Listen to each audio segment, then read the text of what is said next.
Thank you so much for that. You may now take your seats. Whenever the songs cut out, I realized we have some very good singers within the audience. So in case this is me telling you, please pick up a microphone and let us move into singing. So fact, according to the World Health Organization, 1 in 3 women worldwide have experienced or witnessed gender-based violence in their lifetime. And I am glad that we are gathering here today with a shared commitment to confronting gender-based violence and forging innovative solutions to combat this plague in our society. So without further ado, I'd like to kick off our program, and I'm privileged to call to the podium Mr. Kenji Hayashi, the Senior Representative from JICA, to inaugurate our event with an introduction and an event overview.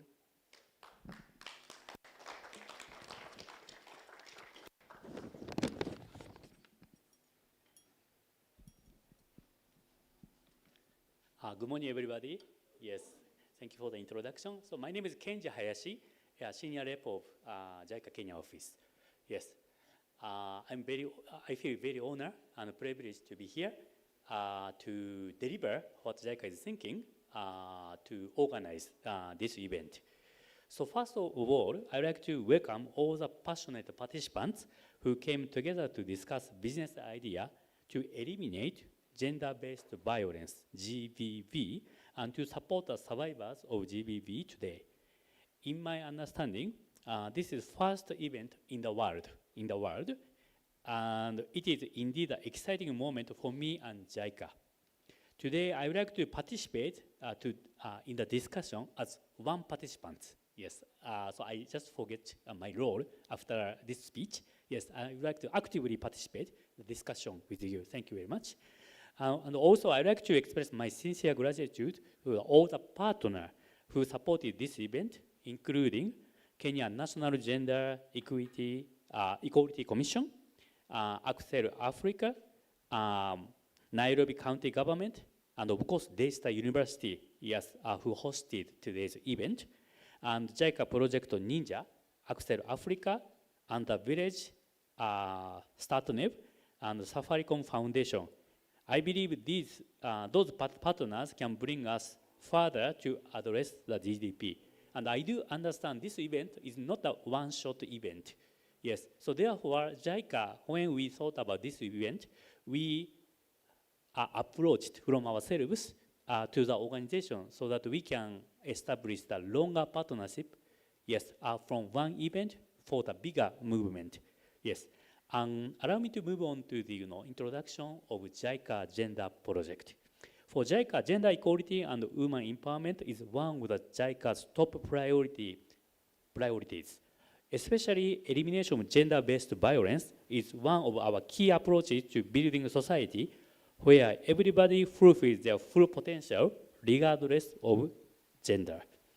To address the widespread GBV in Kenya, JICA dispatched a gender expert to Kenya in February 2023, and in collaboration with the NGEC, a project on enhancement of county government response to the elimination of gender-based violence was launched.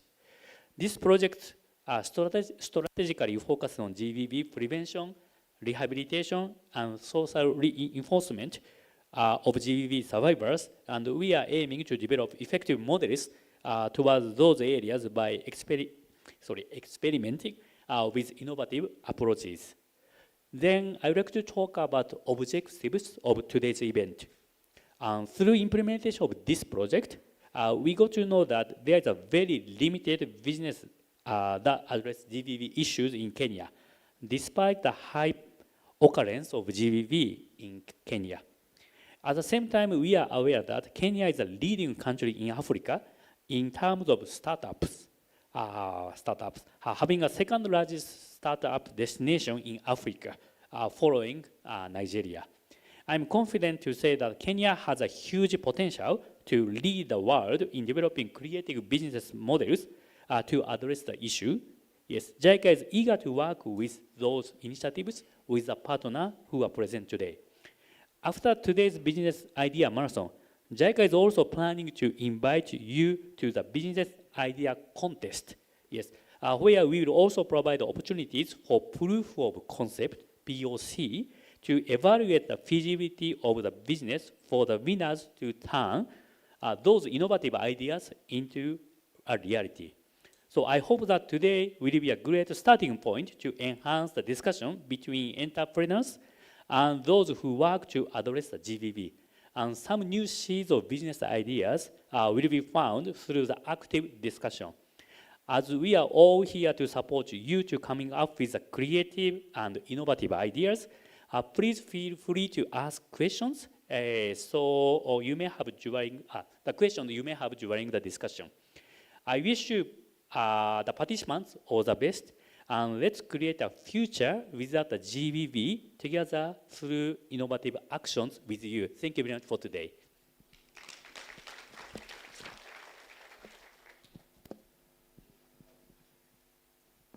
Thank you so much for that, Mr. Kenji.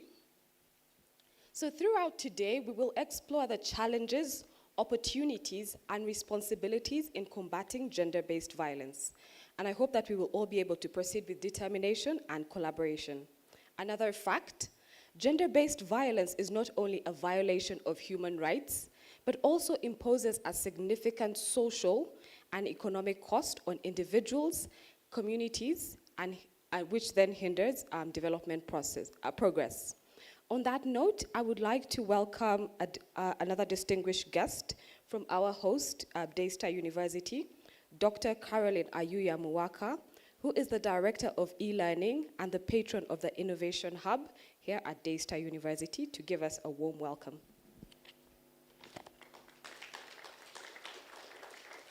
She's the patron of the Innovation Hub. A bigger round of applause.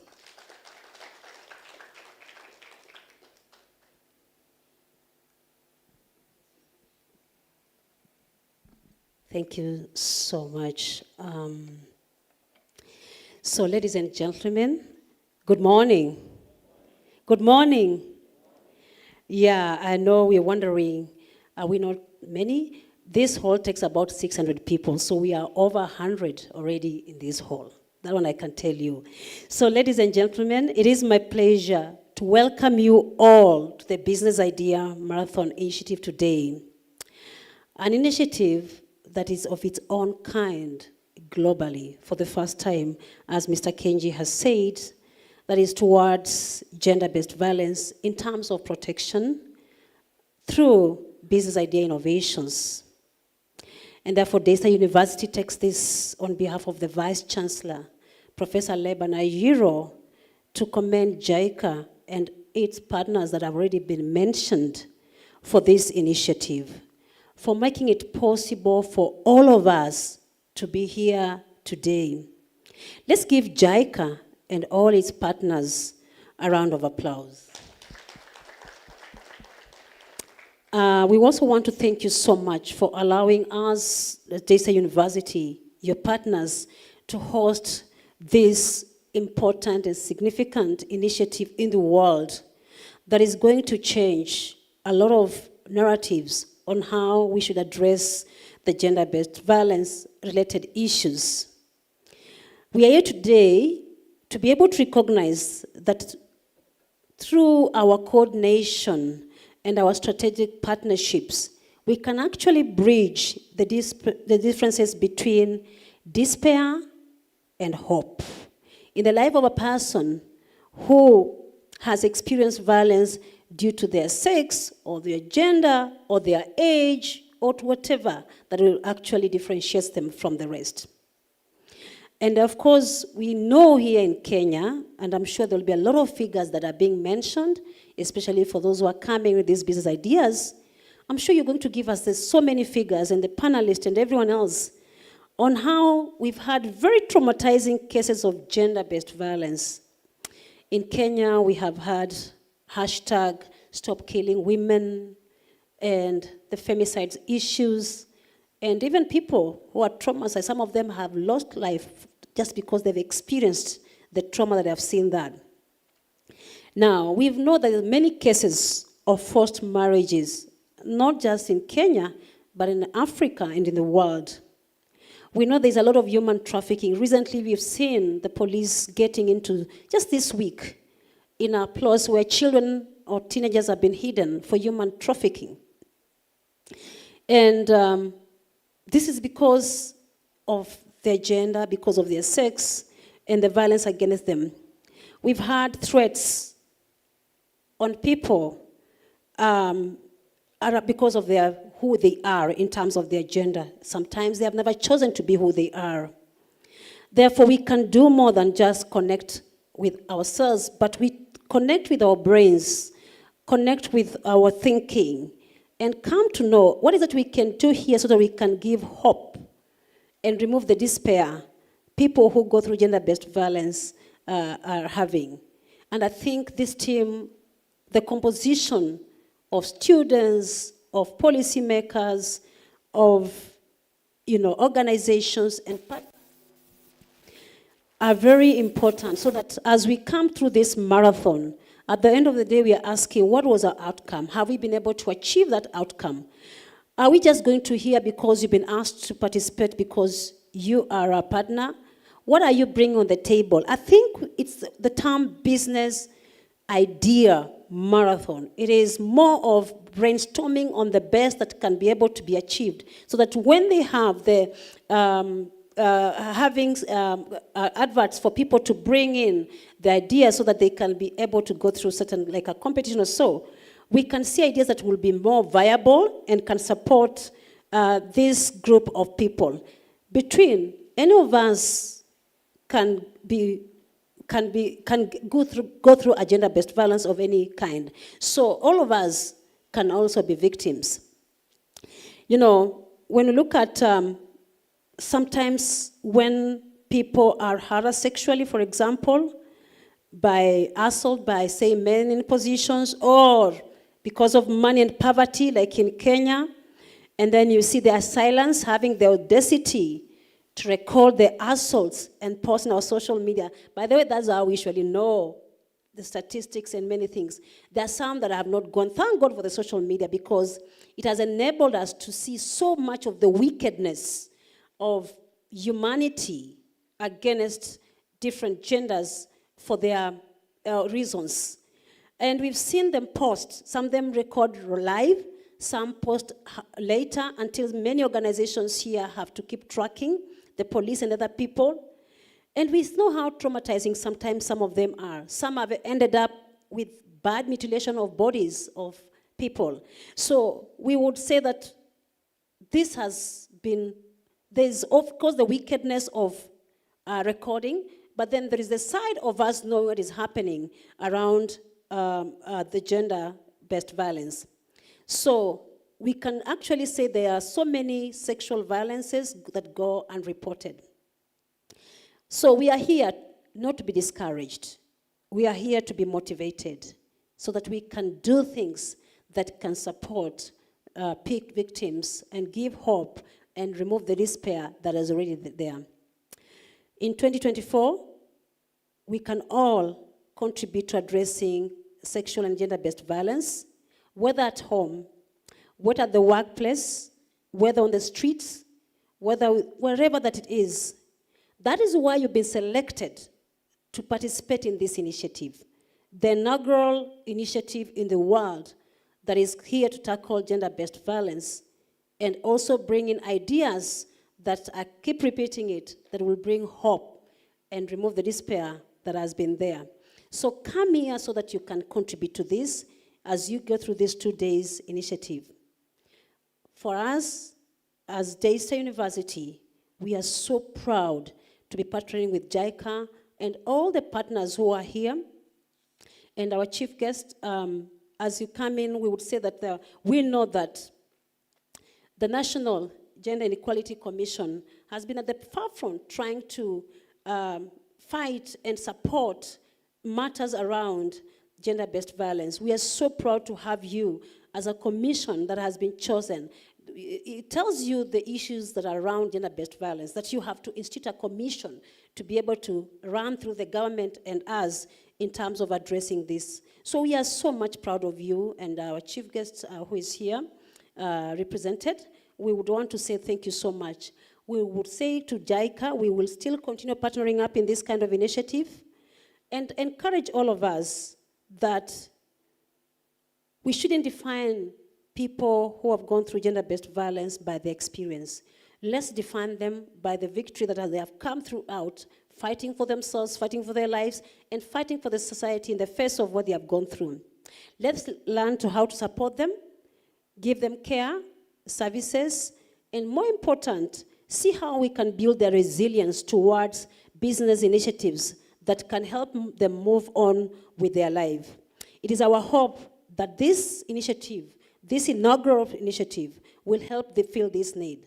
Daystar University strongly supports this initiative and will continue to do so.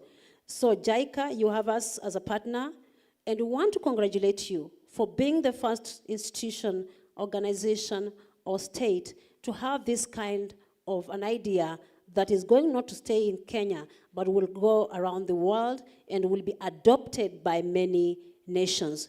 On behalf of Professor Labanayiro, our Senate, I would want to say you're most welcome at Daystar. We hope these 2 days are going to give you a very good experience of hospitality. It's going to make you feel home, and feel free to ask for anything you'd like for us to do as you are here. As partners of JICA, we want to ensure that this is going to be spread within. And of course, our faculty and students, we want to try to put this in our curriculum so that people can learn to appreciate every human being. This event is actually being streamed live. We'll be sharing the link, and we want to welcome you once more at Daystar University. Thank you so much. Karibu, bienvenue, na welcome. Thank you.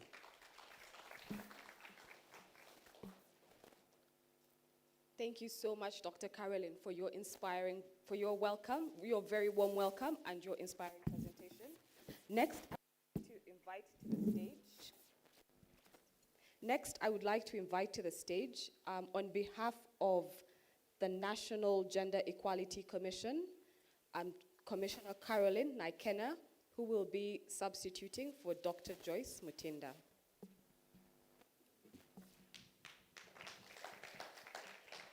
Bigger round of applause.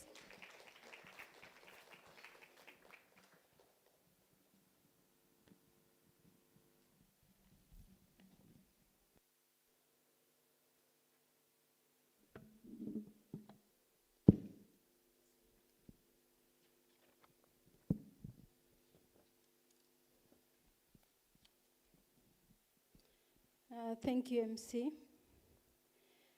Our guest today, Mr. Kenji Hayeshi, the senior representative of JICA, the representative of the Vice Chancellor, Daystar University, representative of Safaricom Foundation, the representatives from development partners, representatives from the national and county governments, representatives from state agencies, representatives from private sector and civil society, and all distinguished guests, good morning. I stand here to represent the chairperson of the Commission, Dr. Joyce Muikali. She is attending a presidential function. Today there is the launch of the G7 strategy, where the 7 female governors are coming together to strategize on how to make great impact in those counties, and so that Kenyans can have trust in women leadership. So I go ahead to read the speech, the remarks of our chairperson. It gives us great pleasure this morning to be part of this forum that aims to identify innovative business solutions in addressing gender-based violence in Kenya. This forum not only sheds light on the gravity of gender-based violence in Kenya, but also highlights the transformative power of social business in finding sustainable solution in addressing social challenges that we face in Kenya today. Ladies and gentlemen, gender-based violence is one of the most widespread and socially tolerated human rights violation in the country. It manifests itself in forms including physical, mental, psychological, and economic. And it affects women more and the girls as compared to men and boys. It is deeply rooted in social cultural norms, patriarchy, and unequal power dynamics. This is perpetuated by factors such as poverty, lack of education, and harmful traditional practices. It has far-reaching consequences to individuals, families, as well as communities, and also it brings about physical and psychological trauma, economic loss, and intergenerational circles of poverty and violence. Despite legislative measures and awareness campaigns, GBV remains prevalent across the country, posing significant barriers to social progress and economic development.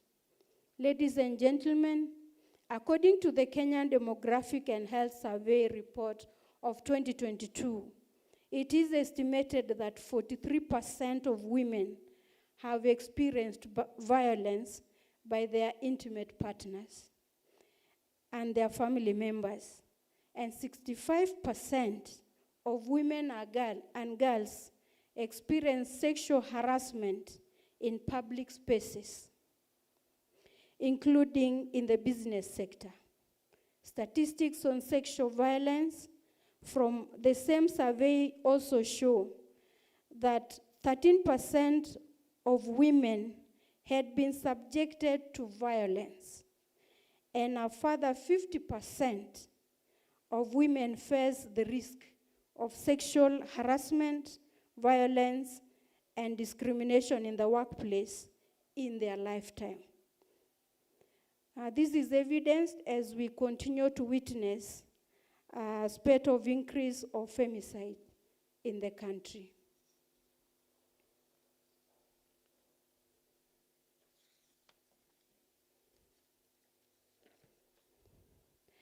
Ladies and gentlemen, in the world of work and business, gender-based violence impedes women's full and equal participation. It impairs employees' physical and mental health and general well-being, leading to stress, anxiety, loss of self-esteem, motivation, and even job loss. It contributes to the gender pay gap and affects women's opportunities for achievement and career progression. Further, gender-based violence negatively impacts a business's productivity and even reputation through time loss. A study carried out in 2016 by the National Gender and Equality Commission, which is entitled Gender-Based Violence in Kenya, the Economic Burden on Survivors, indicated that almost 46 billion Kenya shillings was lost on GBV annually. And today, that cost must have increased to approximately 60 million Kenya shillings as the number of cases has been on the rise. This being the money that the country loses to this serious challenge. Ladies and gentlemen, the business marathon represents a novel approach to mobilizing the business community in the fight against GBV. It provides a unique platform for us to harness the creativity and expertise of diverse stakeholders in developing sustainable solutions to prevent and respond to GBV by fostering entrepreneurship, collaboration, innovation. This marathon has the potential to contribute to the safer and more equitable society. Businesses can leverage their resources, expertise, and networks to not only respond but also address GBV effectively. Innovative business ideas create economic opportunities for women, challenge harmful stereotypes, and provide and promote gender equality in our country. Ladies and gentlemen, as we embark on the journey together as partners, let us remember that every idea, no matter how small or big, has the power to make a difference. We have gathered here as a diverse group of participants, emerging from private companies and social entrepreneurs to startups, students and development workers. Each of us plays a crucial role in shaping the discourse and driving change in various sectors. I'm confident that this forum, discussions and deliberations will not only spark new ideas, but also ignite a collective sense of purpose and urgency. As the business sector becomes an active participant in the conversation surrounding GBV, we can work towards building a future free from violence and discrimination in our country.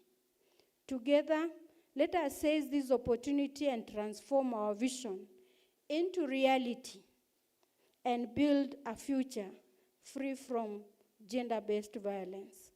Ladies and gentlemen, as I conclude, I would like to express my deepest gratitude to the Japanese International Cooperation Agency, JICA, for their support and partnership with the National Gender and Equality Commission, as well as to all our collaborators and participants for their dedication and enthusiasm in planning for this great event, the marathon, the Business Idea Marathon, which is the first of its kind globally. Kenya is leading the way. The National Gender and Equality Commission commits to continue collaborating with all stakeholders in promoting gender equality and freedom from discrimination. We appreciate the partnership that we have started with JICA, we have with this university that is hosting us today, and indeed a host of other partners that we are collaborating with. Really happy to see Flown Initiative represented here, an institution that also works with us on the issues of gender-based violence. So together, let's work and achieve, because it is going to be possible. As I end, our Vice Chair is here with us. Vice Chair came to support us in this, as the rest of the Commission are in the other different activities. Thank you, God bless you, and God bless Kenya. Thank you.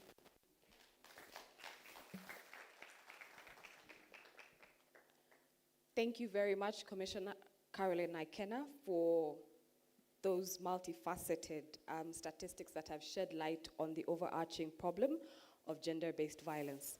Next, I would like to invite Makiko Kubota, who has a presentation on the overview of the challenges of gender-based violence in Kenya.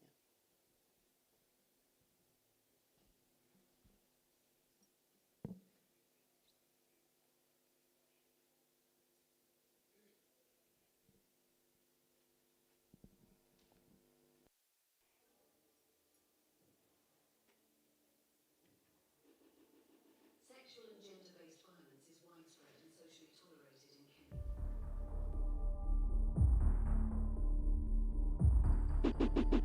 Sexual and gender-based violence is widespread and socially tolerated in Kenya. Today, 41% of women and girls experience intimate partner violence. 15% have undergone FGM, and 23% are married before 18 years of age.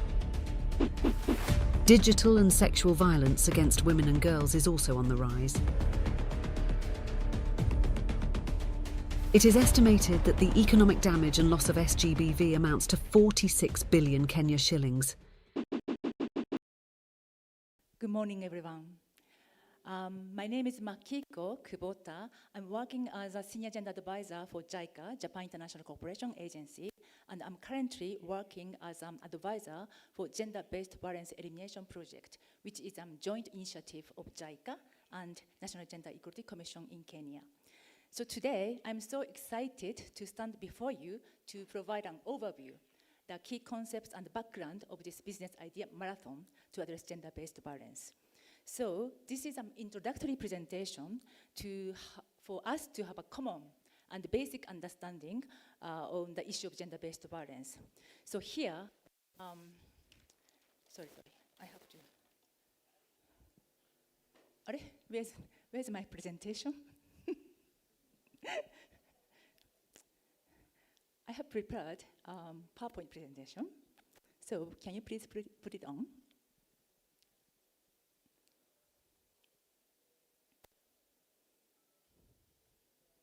Thank you so much. Then it's not working.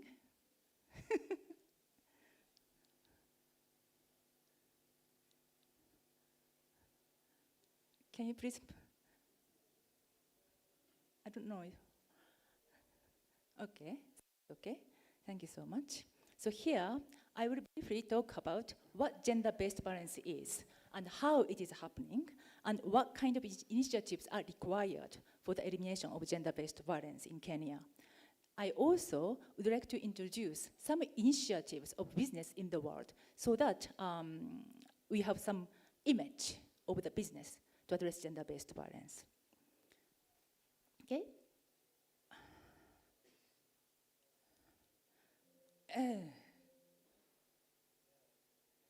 No, it's not working. Okay, let me begin. No, can you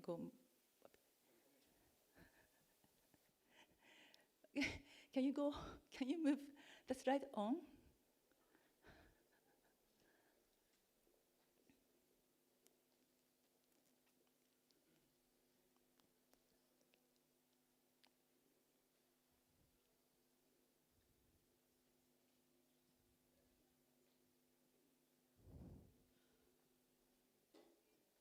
Okay, it's working. Okay, sorry about that. So, gender-based violence is a terminology used for violence or any harmful acts that is directed against a person because of their gender. It takes the form of physical, sexual, psychological, and economic violence. And it happens across diverse contexts, including domestic settings, workplaces, and public spaces. And it is happening in every culture and country. Anyone can be a victim of gender-based violence, but the majority of the victims are women and girls in the world.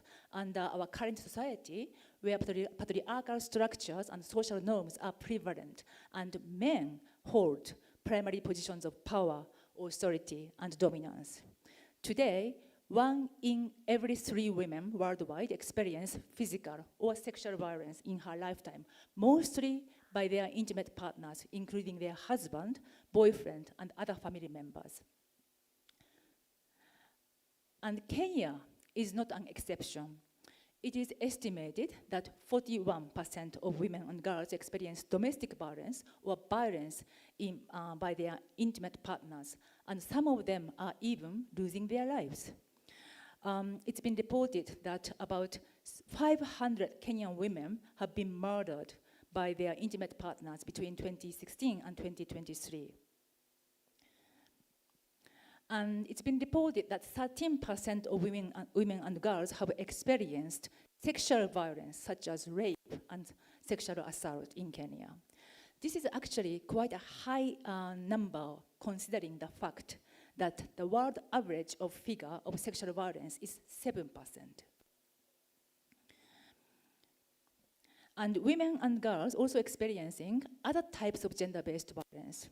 In Kenya, 15% of girls are still undergone FGM, female genital mutilation, and 23% of girls are married before the 18 years of age, being deprived of their opportunities to go to school and have no access to economic and social empowerment opportunities.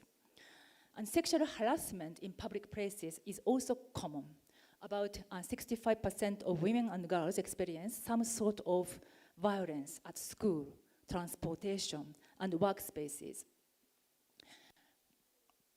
And sexual abuse and harassment through internet or social networking services is also alarmingly on the rise. The impact and consequences of such gender-based violence are severe. It is often the case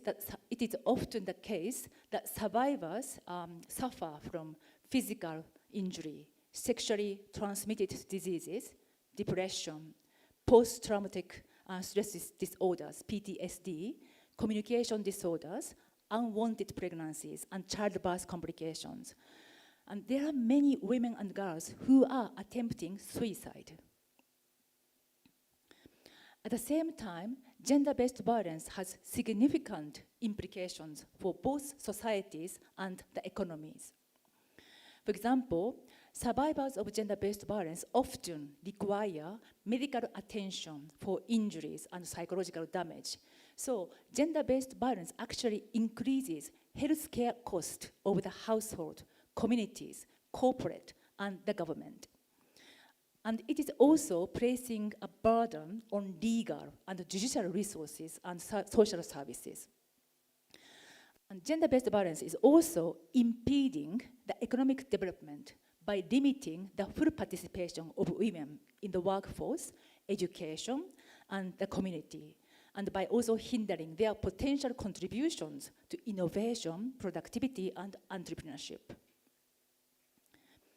Currently, it is estimated that the economic damage and loss of such gender-based violence to Kenyan economy amounts to 46 billion Kenyan shillings, which is about 1.1% of Kenya's GDP.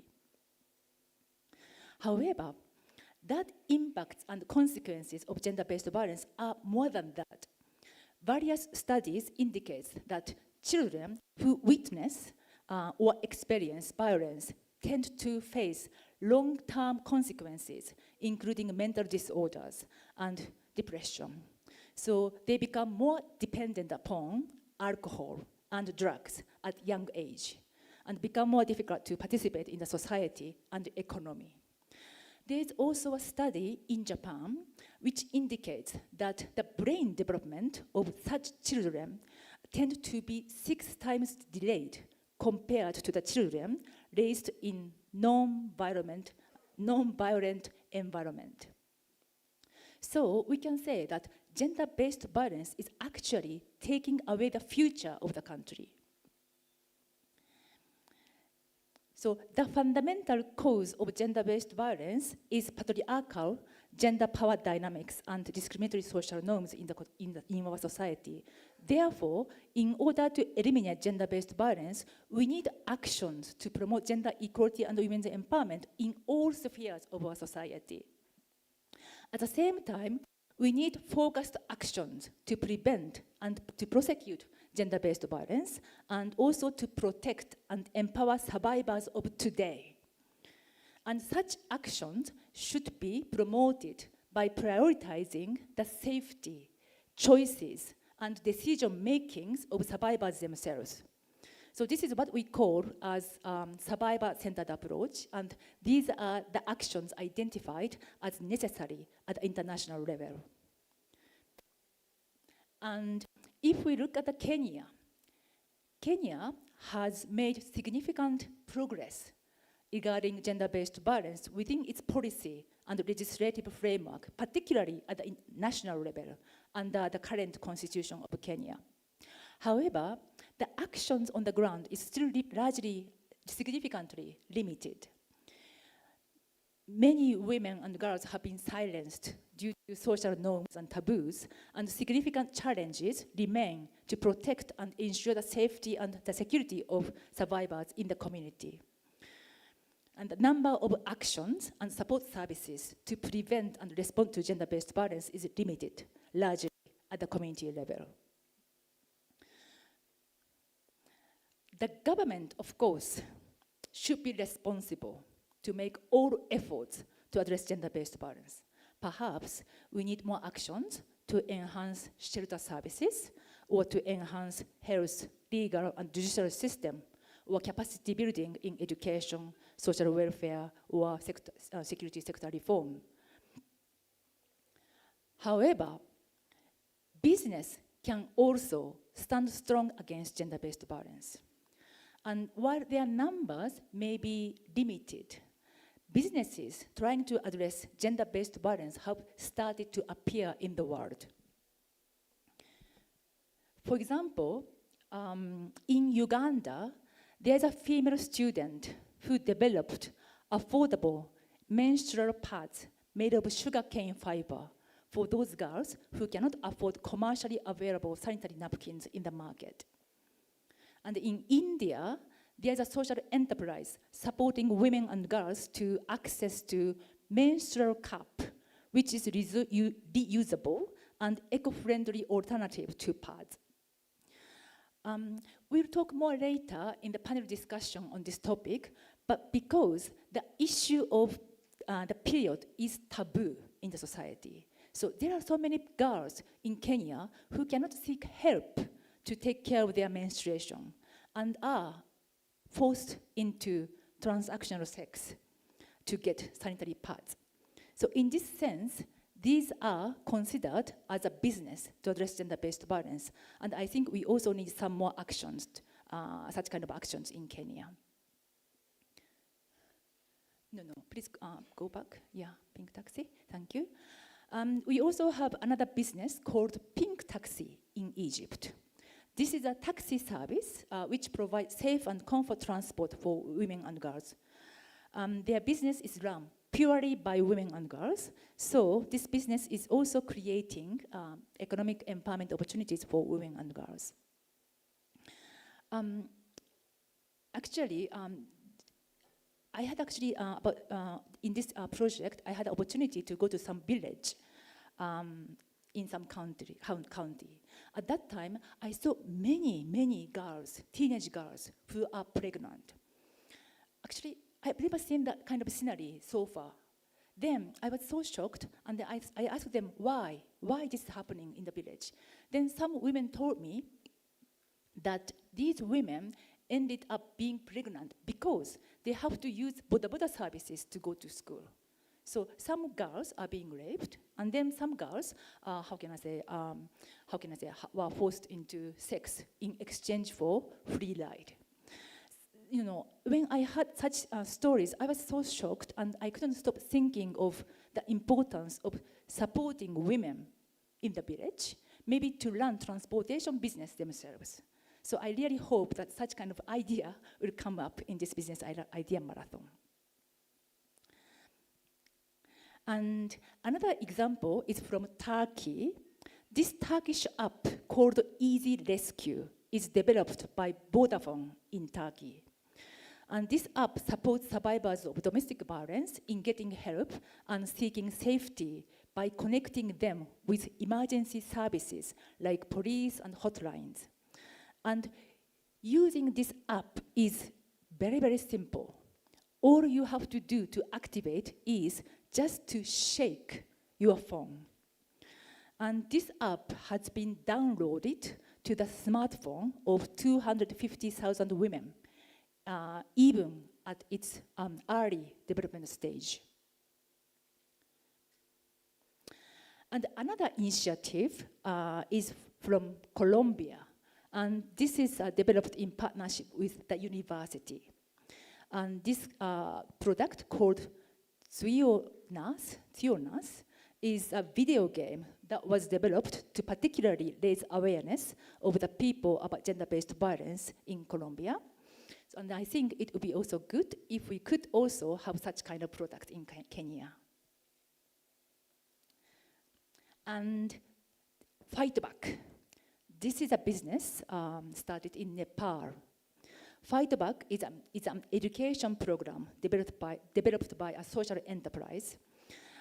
Here they are providing mental, vocal, physical skills to prevent, mitigate, and manage the risk of sexual violence, particularly for women and girls in Nepal.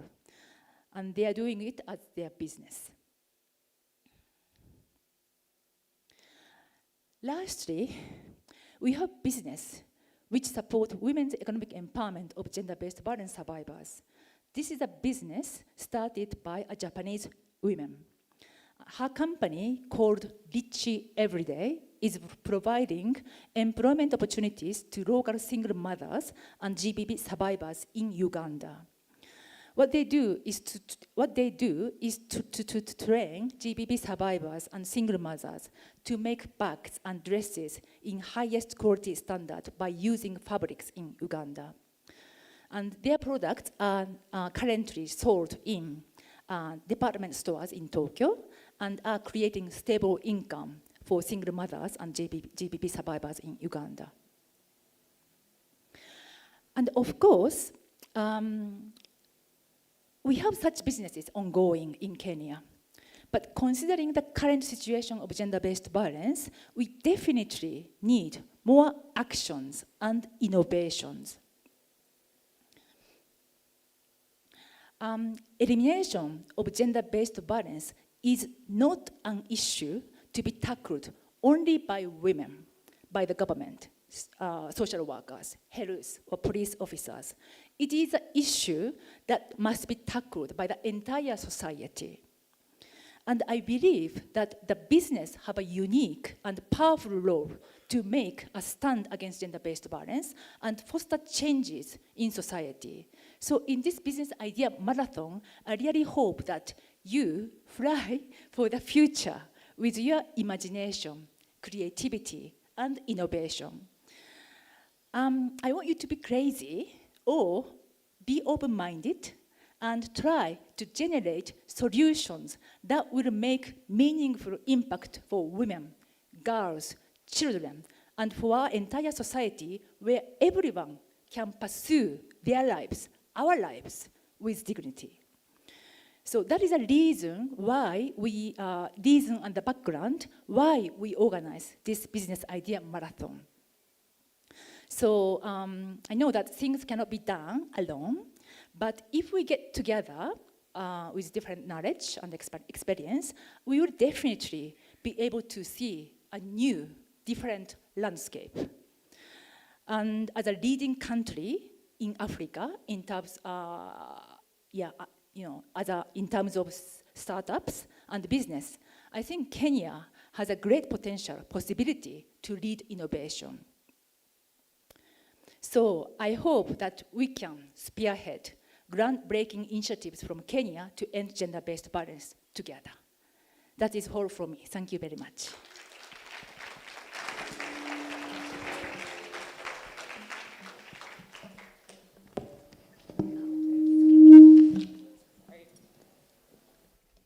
Thank you very much for that, Makiko, for that inspiring presentation on gender-based violence. I loved that you provided different examples from across the world on how people are combating gender-based violence. Next, I would like to invite to the stage Mr. Joseph Ogutu, who will present a keynote address and offer insights from a business perspective, highlighting the critical role of enterprises play in combating gender-based violence.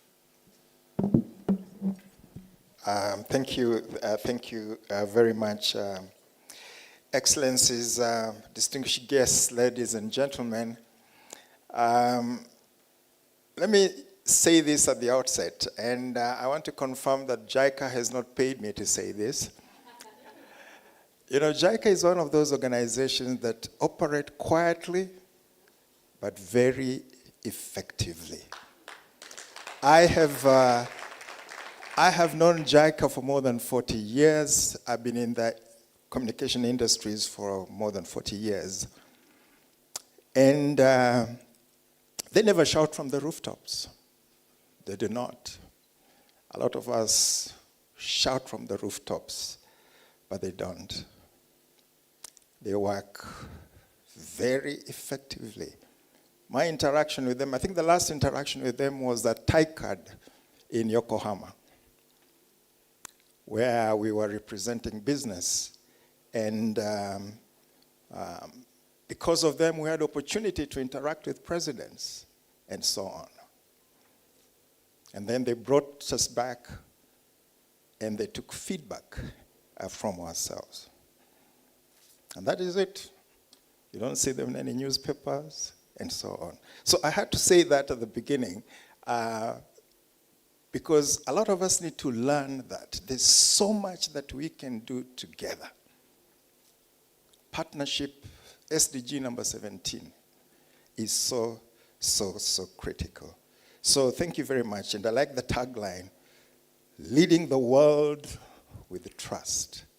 Leading the world with trust. Good morning, ladies and gentlemen, and many thanks for the opportunity to be here on this very, very important topic that we can share our thoughts on matters gender violence, which is now getting to alarming proportions.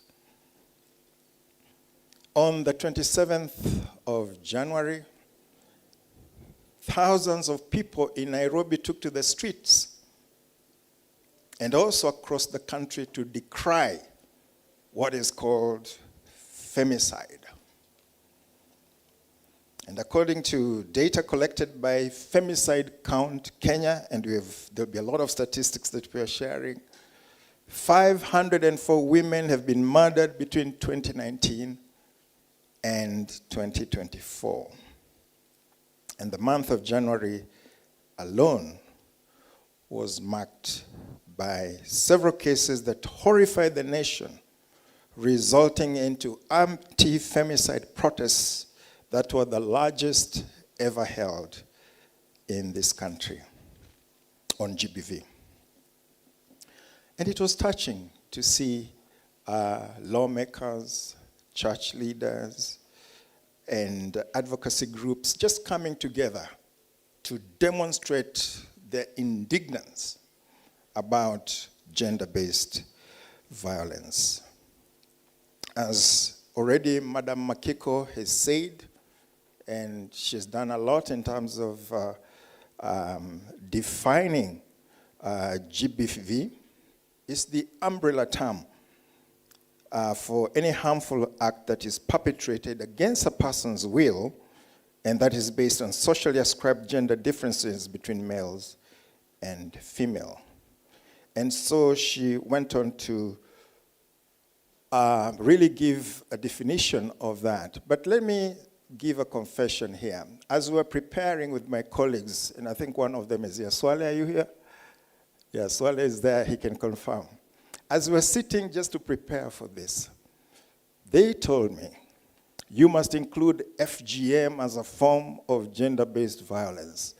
And I was a bit reluctant. The reason I was reluctant, I was speaking in one of the counties where FGM is prevalent. And I indicated there that it is an unacceptable cultural practice. And one of the senior government officials rose and really gave me a tongue lashing. And he said that this is not mutilation. This is a surgical operation. It is not mutilation. It is a surgical operation. And so I didn't want to get into a controversy, but I'm just being honest. If you think that FGM should be included, I see Commissioner Karen nodding, then it is a form of GBV. Another area they told me to include, a lot of women who have suffered fistula are ostracized in their communities. They're abandoned by their husband. And they say that act in itself is a form of GBV. So I leave it to the panelists to discuss that. But you can see our cultural practices are really, can be harmful. Where I come from, I've had women say, my husband has not beaten me for some time. I'm not sure whether he loves me anymore. Can you imagine? So some of those cultural practices really take us back. And so I think one of the most unfortunate things is that some of these things are being normalized in our environment. We are accepting them, and their advocacy becomes very critical so that people create awareness about GBV. So I don't want to go into factors that have led to this. I think Madam Kubota has shared quite a bit in that regard. So let me say this. GBV is not just a societal challenge. It's not just a social challenge. But again, as Madam Kubota said, it is an economic issue.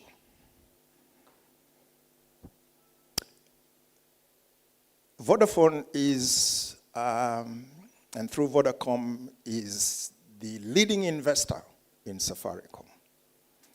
And they did a study which revealed that in Kenya, the loss as a result of GBV, or domestic violence, was 50 million USD. But today I've heard from Madam Karen and also from Madam Kubota that it is more than that. It's almost 6-7 times more than that.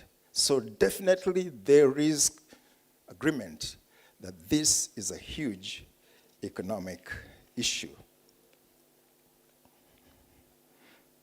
Why? Because women have to take time off from their workplaces for their normal chores and so on because of GBV. The report also indicated that businesses should take a leading role in fighting GBV by becoming catalysts and actual role models. Businesses have to take the lead. And so we cannot remain silent in the midst of GBV.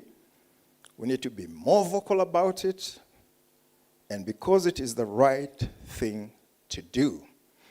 In that incident I told you about in one of the counties where I was given a tongue lashing, I reported to my CEO then, Bob Collymore. And he told me that you have no apologies to make. That is our official stand. And so businesses, and right from the top, we have to take a leadership position.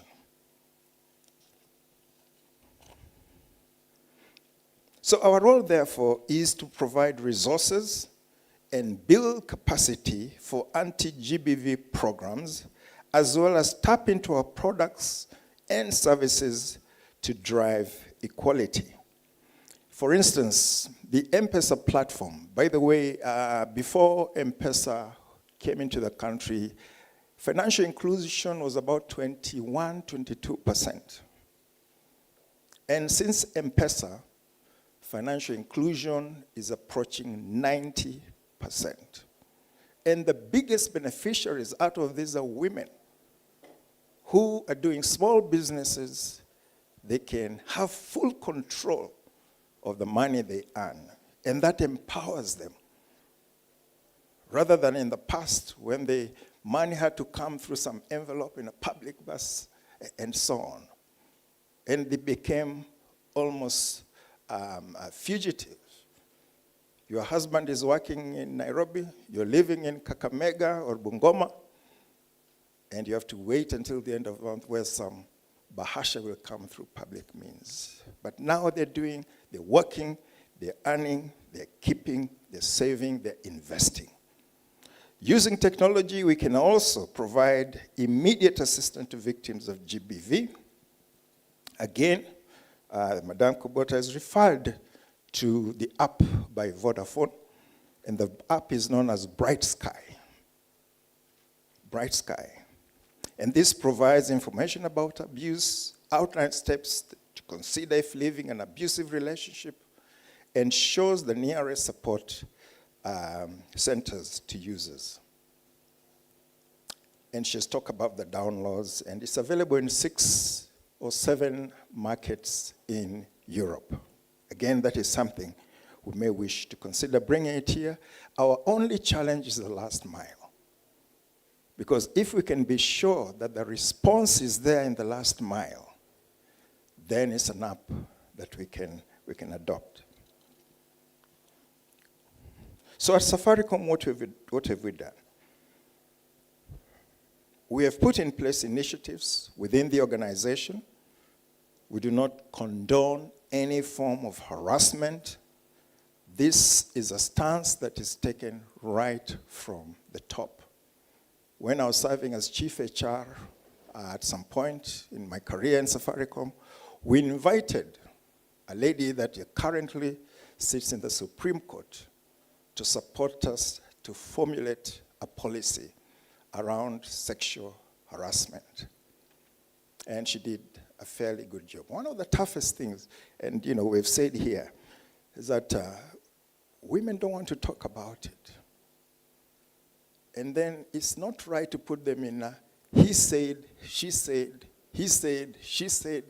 You don't want to put them in that environment. So how do we ensure there's a policy that is supportive of action when such cases, and I can tell you, there are people we have had to sack because of sexual harassment. Our late CEO, Bob Collymore, was so passionate about this that he said at one point that I'll hire the best lawyers to ensure that you no longer work for us. And again, this is setting the tone from above. One of the measures we've also put in place is a toll-free line where employees can reach out for help in confidence. In the fortunate event that the employee is abused, we enable them to get 10 days leave. We also go as far as providing flexible working hours and also change their workstations so that they do not continue to suffer the indignity. Outside Safaricom, we have partnerships against GBV.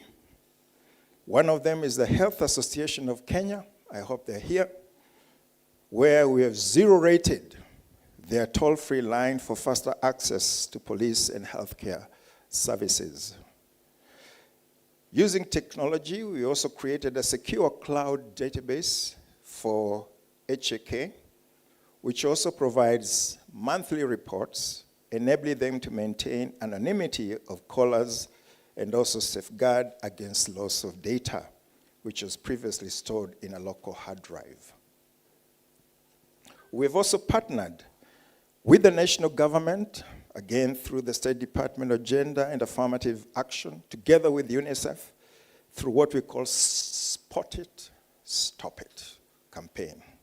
Spot It, Stop It campaign that has synergized reporting of GBV, especially among children, and in addition, the campaign seeks to raise awareness of all forms of abuse.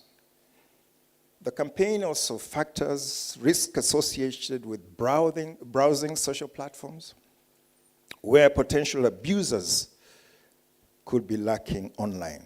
We educate children on online safety and ways to navigate platforms safely. Beyond such targeted efforts, business can also undertake ecosystem-wide gender-themed initiatives that advance empowerment.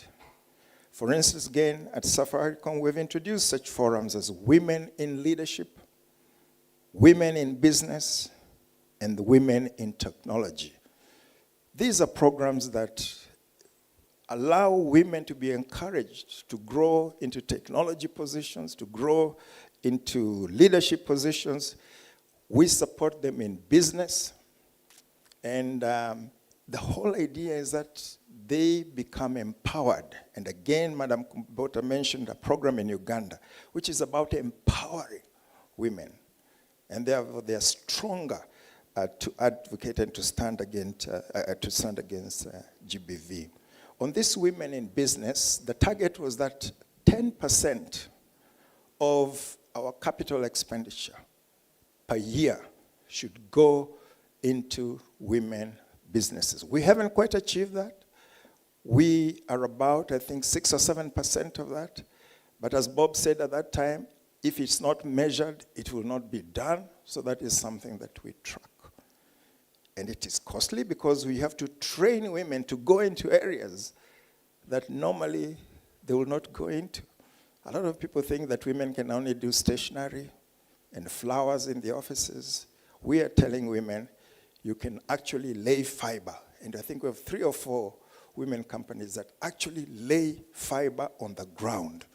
One has been so successful that we are looking for opportunity for them in Ethiopia as well, where we've started business there. So women can do it. This is not about affirmative action.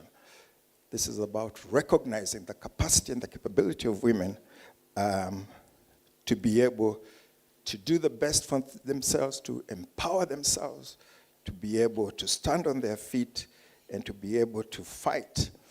I'm not saying violently fight, but to ensure that they can take a stand on matters of GBV. Through the foundation, which I chair, we have supported the Gender Violence Recovery Center at Nairobi Women's Hospital from 2005. I think now they've got other funders. And this partnership made it possible for thousands of sexual and domestic violence survivors through provision of free medical treatment, psychological support, as well as legal and financial aid if required, and relocating them to shelters for their safety. Some may ask why Safaricom, a technology company, is involved in initiatives on GBV. As part of our operations, we have integrated SDGs in our business because we realize that as a responsible business, we simply cannot stand by and watch when things like gender inequality and indeed inequality at large continue to grow. We are in a unique position to not only talk about it, but also to do something about it. Some of the SDGs we have committed to are SDG number 5 on gender equality and SDG number 10 on reducing inequalities, and it is with such undertakings that we can offer our contribution as a business. And so as I close, ladies and gentlemen, it is imperative for business to continue designing and implementing programs that will foster positive social change. The younger generation in particular have an opportunity to leverage the power of technology and innovation to further advance this cause. And as businesses, we can support this generation by investing in initiatives and programs that address the socioeconomic factors that enable GBV, that mitigate against GBV, so that we foster their independence and gradually eliminate any cultural practices that actually enable GBV. As we gear up to celebrate International Women's Day, we should ensure that we partner to eradicate GBV cases, which will be a major gain as we move forward. We are happy to be associated with this cause, and we look forward to society, a society that is free of gender-based violence. I thank you for your kind attention. Thank you. A bigger round of applause for Joseph Ogutu. With that, we have come to the close of our first session. I would like to invite our key speakers from the first segment to come to the front for a quick photo op, and then we will we'll go outside for our 30-minute tea break. We hope to come back at 11:30 to commence our second session. May I please have to the stage Mr. Kenji Hayashi, Dr. Caroline Aryuya, the two commissioners from the National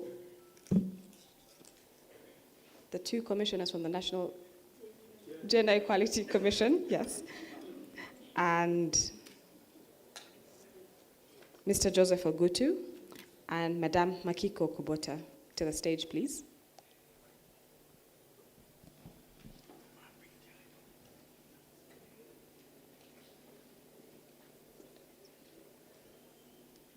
Photographers, how would you like our guests to be?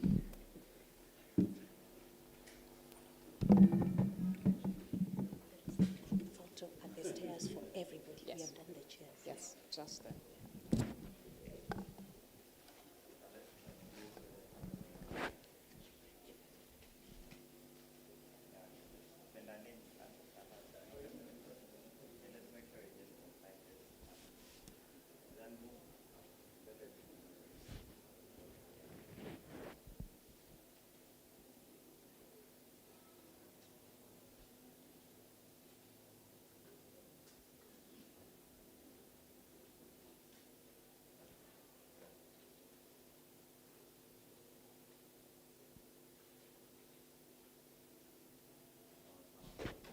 Okay, thank you very much. We will also have another picture at the steps. Dr. Caroline will be at the steps to just, who will be at the steps? All of them will be seated and all the participants will be standing. So we can almost, it is just near where the tea is. If the one is standing between you and tea, so we just do it quickly, then we can take our tea. You have had the instruction. This picture is standing between you and the tea break. So let us quickly rise, take the picture with our esteemed speakers, and then we will have a 30-minute tea break. We look forward to having you back here and start off at 11:30 sharp.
please move closer.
And as you do that, get to know their name.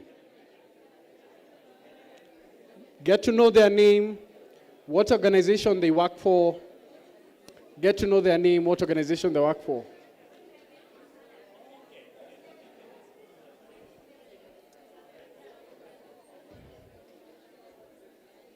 Excellent, excellent. We can have our seats. Thank you so much for your cooperation.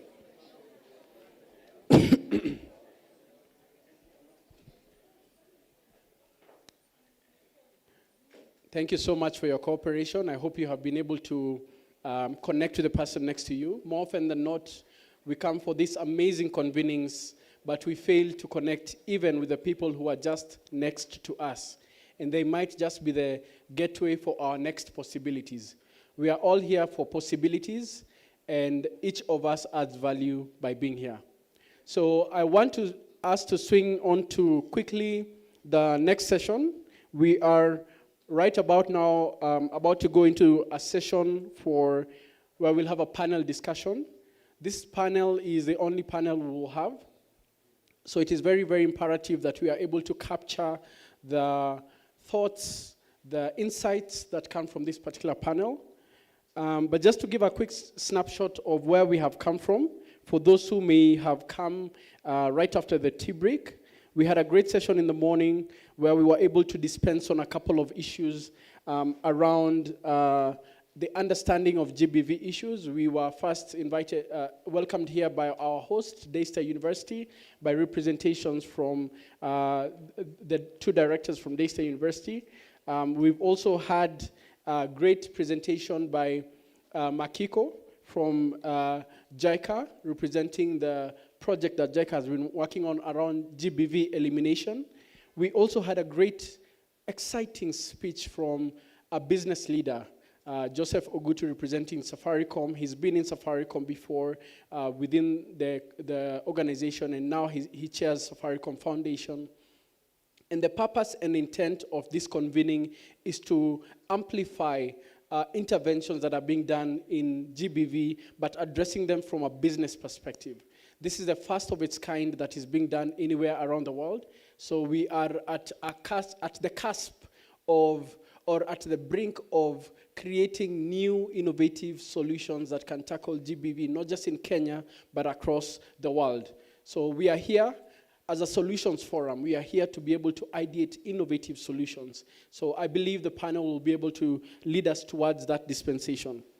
So my name is Timothy Gashusha. I work with an entity called Powerland Project, where I lead external affairs and partnerships. And I'm very, very excited to be here with all of you. Besides that, I've also worked within the SGBV sector, working with an entity in Kajiado, where we address a lot of issues around period poverty. I would like to introduce my great panel. I have an amazing set of panelists drawn from different sectors. So they're drawn from the transport sector. We want to understand issues of GBV in the transport sector. We want to understand issues of GBV around period poverty, which has been highlighted a couple of times. We want to understand GBV from a survivor's lens, and a lot of work that is being done in that perspective. And lastly, we want to understand GBV from a very interesting sector, the dairy sector as well. So I'd like to introduce our panelists, and as I introduce you, please come on stage and join me on the panel. First and foremost, we will have Naomi Mwaura. Naomi Mwaura is the Executive Director of Flown Initiative. She is a global TEDx speaker with over 10 years experience running nonprofit organizations. At Flown, her work is to create a safe and professional public transport industry in Kenya. She has been involved in transport projects in Uganda, Tanzania, Rwanda, Zimbabwe, Egypt, Nigeria, and Kenya. And she boasts of leading, being one of the lead organizers of My Dress, My Choice in November 17th, 2014, which saw thousands of women coming out to the streets and protesting against gender-based violence in Kenyan public transport sector. She has been named before as BBC 100 Inspirational and Influential Women in 2017 and has been featured in Forbes as well as BBC. A round of applause to Naomi. Karibu sana. Next on stage, we will have Alice Onsarigo. Alice Onsarigo is the program manager for Zana Africa. Zana Africa is a great initiative that is supporting women across Africa around period poverty. She's a seasoned international health professional with a wealth of experience in the public sector, education, menstrual health, child protection, neglected tropical diseases, spanning over 23 years. Part of her expertise lies in her ability to mobilize, communicate, and engage practical programs, ideas to support and address initiatives specifically in the public health development sector across the continent. Zana Africa. At Zana Africa, Alice supports projects that empower and end period poverty, and she is supporting areas around SRHR, that's sexual and reproductive health services, life skills, providing menstrual management products and education as well. Alice has also led multi-sectoral projects in collaboration with the Ministry of Health here in Kenya, as well as implementing innovative models, including what is called the Near Health Link, and she'll be telling us about that. It's a toll health free line, and you'll be delving into that. Third, I would like to introduce Alberta. A proper round of applause. 23 years of tireless work in an interesting sector. I would like to introduce our third panelist, Alberta Wambua. Alberta Wambua is the Executive Director of the Gender Violence Recovery Center. It's very interesting to see that the Gender Violence Recovery Center has, so far as of 2023 June, supported more than 58,000 survivors of GBV across different lenses. Alberta has over 18 years experience, playing a critical role in developing skills and knowledge on different service provision around GBV management. She has also been engaged in developing training modules. More importantly, to note that they have launched a 45-hour training module on GBV across 14 universities in Kenya. Her work also spans across policies and related laws, national management guidelines, and she offers assistance to hospitals and institutions to set up GBV centers and shelters. She is also the chair of the thematic GBV sector working group under the State Department of Gender and Affirmative Action, which sits right under the Ministry of Gender, Culture, and the Arts and Heritage. Lastly, the GVRC, the Gender Violence Recovery Center, has had several initiatives, including the 1 Million Fathers Movement, a movement to get men and boys to end GBV by loving, protecting, and caring for women and girls across different parts of Africa. A proper round of applause of Alberta. Last but not least, right from the dairy sector, I would like to introduce David Miner, who is the Director and Head of Business for Performita Agribusiness Limited. David is an agribusiness professional interfacing with different sectors in the dairy sector, working with over 18 years experience, just like Alberta. And David has worked closely with agribusiness sector leaders, providing development of wide networks in the dairy and fodder sector, including financial institutions, seed companies, research institutions, government agencies, and other players. And his work spans from small, medium, to large-scale farmers across the continent. And it's a very interesting sector, so he'll be sharing with us some of the perspectives from that particular sector, which is one of the foundational sectors in the work that we are talking about on GBV. He will also be supported by Belgrade Okwiri, the program officer of JICA under the GBV Elimination Project, and she will be lancing us on interventions in the sector of dairy from the GBV Elimination Project lens, as well as other perspectives from her expertise. Let's give them both a proper round of applause. My able panelists, thank you for joining us today and for honoring the invitation. We will all have 10 minutes each, after which we'll launch into quick questions and feedback based off of the presentation. So let's lean in. Please take note of what they're talking about. I will be taking at least 2 questions after each panelist so that we are able to move very, very swiftly within the dispensation of the time that we have. It's now 11:44, so you have about pretty much until 11:55 to launch your presentation. So we'll just start with Naomi. A round of applause for Naomi as she joins us on stage. Is it already afternoon? Not yet. Good morning, everyone. As introduced, my name is Naomi Mora. I run an organization called Flone Initiative. It's actually FLONE. I come from a family that ran matatus, and the organization is actually named after my parents. And this will be quite crucial towards the end of my presentation. So, as mentioned, Flone Initiative, we work on issues of gender and disability mainstreaming in public transport. Our portfolio includes working in boda boda, matatu, the ferry, and tuk-tuks. Our most popular program is the Women in Transport, where we work to attract, retain, and advance women professionals in Kenya. But for the sake of this presentation, I'm going to talk about our work on disability mainstreaming. So this presentation, what I've done is I've looked at challenges in public transport that are cross-cutting when we talk about GBV among women and women with disabilities. So I'm going to start off. First, how many of you used matatus to get here? Or maybe let me start with how many of you used 3 modes of transport to get here today? Okay, raise up your hand. Okay, I see a couple. Okay, not okay. 2 modes of transport to get here. Please note that walking is also a mode of public transport. So should I reframe that and ask how many of you use 4 modes of transport, including walking? 4 modes of transport. So you use the matatu, maybe a boda, walking, and I don't know, maybe a tuk-tuk. Okay, no, they're not, nobody did 4 modes of transport. 3? Okay, 3 are still there. 2 modes? Okay. But if you used your personal car, you still walked here. Yes.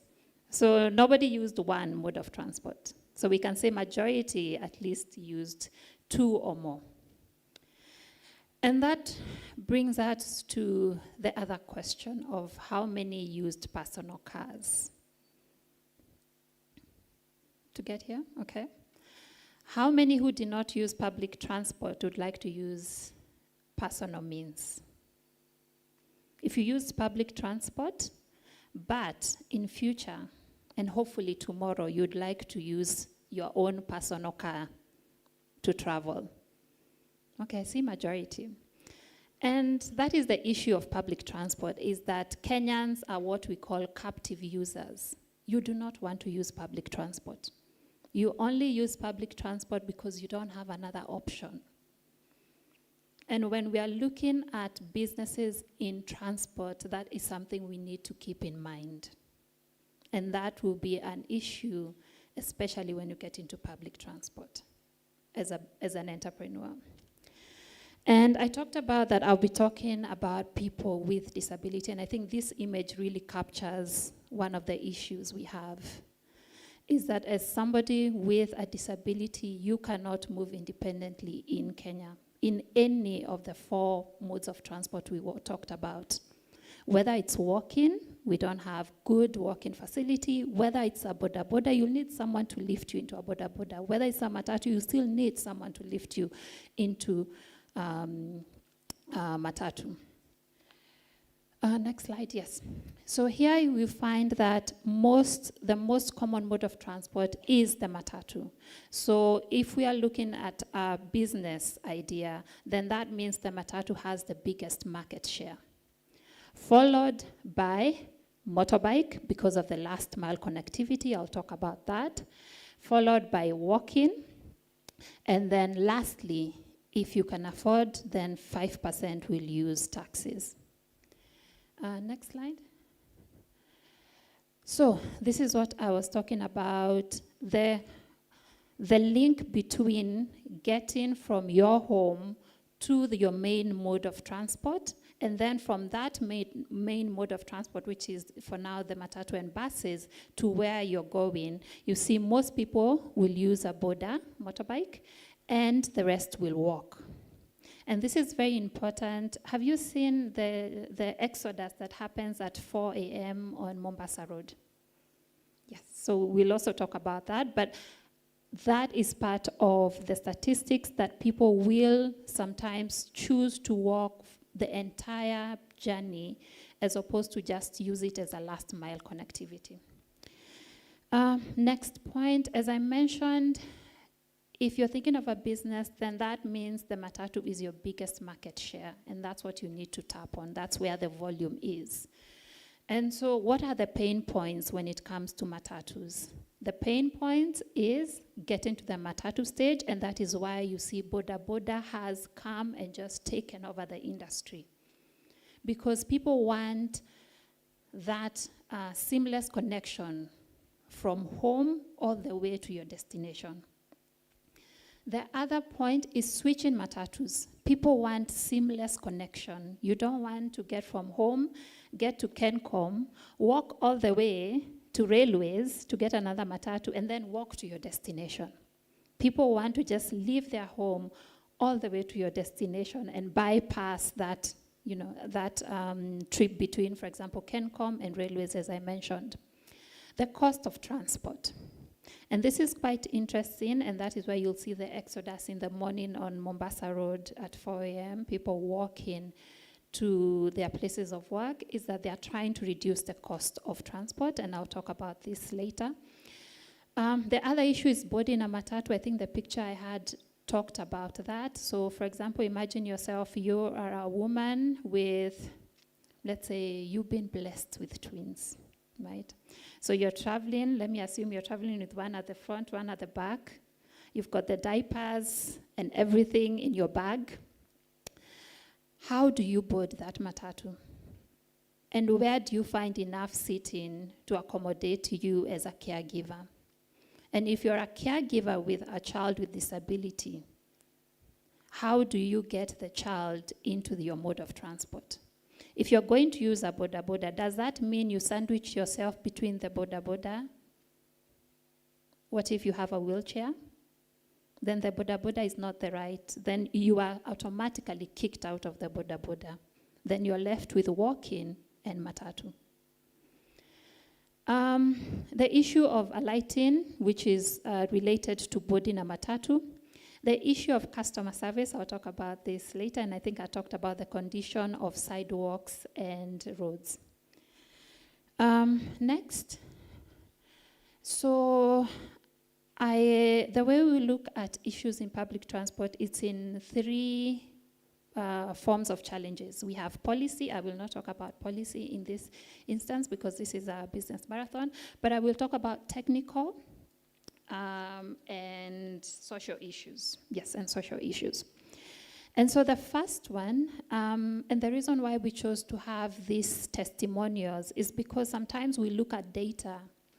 For example, if I tell you that a person with disability pays about 3 times the cost of somebody without a disability, it's different from when you hear it from the experience of somebody with disability.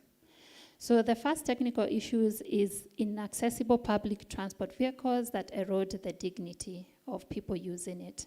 So as I mentioned, for example, you're a caregiver, you get into the matatu. How do you get into the matatu, and is that dignified?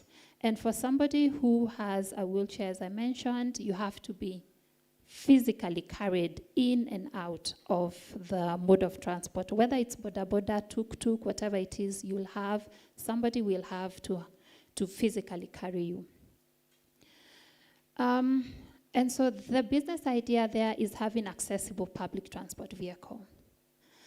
And how many of you have gotten into an accessible bus or matatu? You know, the one where a person with disability can independently move. That if you, as a person without disability, for example, if you are visually impaired, can you move from here all the way to your home without having someone assist you? That is what we mean. There are buses that can do that. There are buses that have sounds that, as a person who has visual impairment, that when you get into the bus, you can tell the door is about to close. They have braille on the stops, and they help you move independently. An affordable and hidden cost of travel, that's another pain point for commuters. So it's been raining. I think Nairobi has been going through 3 different, climate or weather conditions within a day. So you've budgeted for 50 bob, right? But it rains, so that means what do people do? They either stay where they are to wait until it stops raining and the fare goes down. And these are the hidden cost of transport. So if you're designing a business idea in public transport, one of the competitive edge will be having transparent and honest pricing model. That I know if I'm to take your vehicle from point A to B, it is 50 bob. Not the price of 50 bob, anywhere between 50 bob and 80 bob, as it is right now. Next slide. Vulnerability to sexual harassment and abuse. We say that using public transport is not just about moving from point A to B. It is a stage, and it is a stage where experiences happen. It is a stage where human interactions happen. And for most vulnerable users, and I mean women, children, the elderly, people with disability, that stage has a lot of negative experiences. And one of them is this, and top of that list is verbal harassment. Does anybody know what public transport operators call people with disability? The newest slang.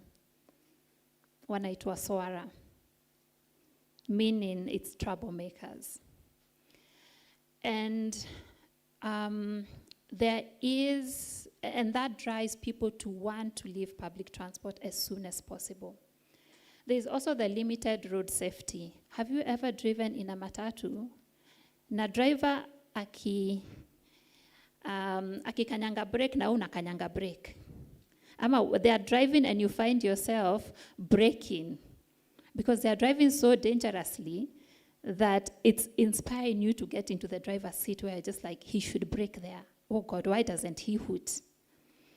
And so as you think of a business model is to be aware that there is a lack of defensive driving among the public transport drivers that we have. And that would be another competitive edge to your business. Next. Risk of losing mobility aids and luggage.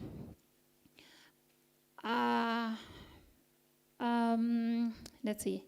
So for example, you're a person with visual impairment, you have a walking aid. On average, a walking aid costs 6,000 Kenya shillings minimum.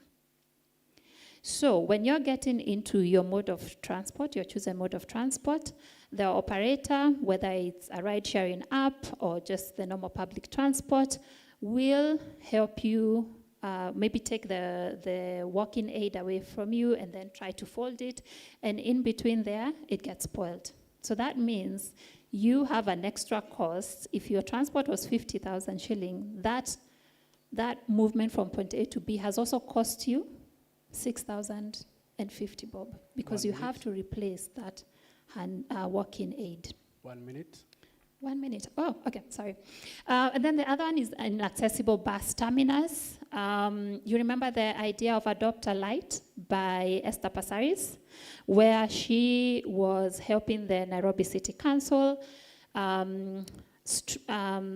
light up Nairobi.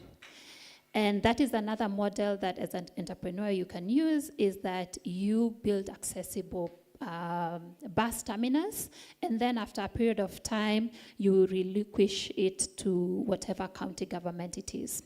Inaccessible facilities, and we've seen this model work with Eco Toilet, where they also were a social enterprise that came in Nairobi, built public toilets, and then after a period of time, when you've made your money as a business entrepreneur, you now give it to whatever government or county government you've worked with. So their Eco Toilet was able to provide a solution, but there is, sorry, just one more second. But there is still a gap in providing more accessible toilet. Inaccessible information on public transport, we can do better than have someone shout about where we are going. We have so many ways that we can provide information about public transport. We have irresponsible reporting channels. Some circles have tried to have reporting channels, and some have worked very well. But there is a trick where operators will brush off the hotlines provided. So how can we digitize this? So that's another digital idea. Maybe go to the other slide and see if I could, okay. Maybe I think I'll stop there on technical issues and just quickly go to social issues, social challenges. So you can just highlight one social challenge? Yes. So I have this conversation so many times, is what is wrong with Matatu people? And the problem is the incentive is wrong. You're given a vehicle and you're told, I want 5,000 Kenya shillings at the end of the day. That's what owners tell operators. So to move from point A to B, give me 5,000 Kenya shillings at the end of the day. Now, anything on top of that 5,000 Kenya shillings is yours as a driver and conductor and kamageras, right? What will make this person not move from point A to B the fastest in order to go with more money at home? Why would they move slow so they can go home with 500 shillings when they could move fast, drive on the sidewalks, and go home with 3,000 Kenya shillings? It is a fight between the road, other public users, and somebody's source of income. They will drive through you. And if you were in that position, so would you, to be honest. You will drive through that sidewalk in order to provide for your family, and that's the truth. And then on the issue of conductors, so any business that has a front person at the desk, right? According to research, public transport operators interact with a minimum of 120 people per day with no training. You have an office that probably sees 15 people per month, or maybe 10 people per month, and you still offer training. How are we surprised that they don't suck at their job when they're interacting with 120 personalities per day with no training? And there is no training school for conductors. There is none. And that is another business idea, and I'll close my presentation there. Thank you very much. Thank you so much.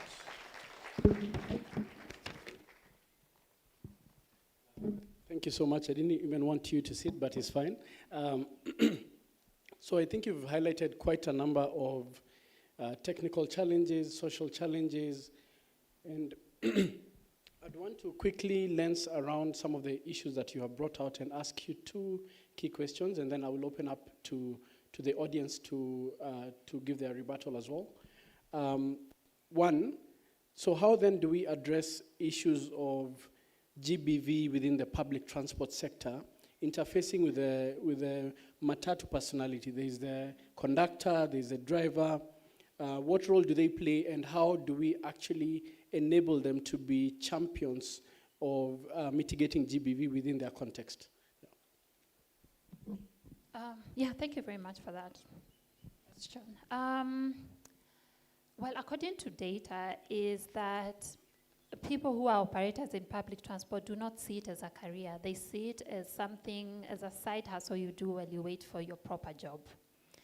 And with our unemployment rate, that doesn't happen. So on average, most people are in the industry for 3 years. So there is a need for a perception change about seeing being an operator, whether driver or conductor or kamagera, as a career, as a profession, as opposed to a side gig.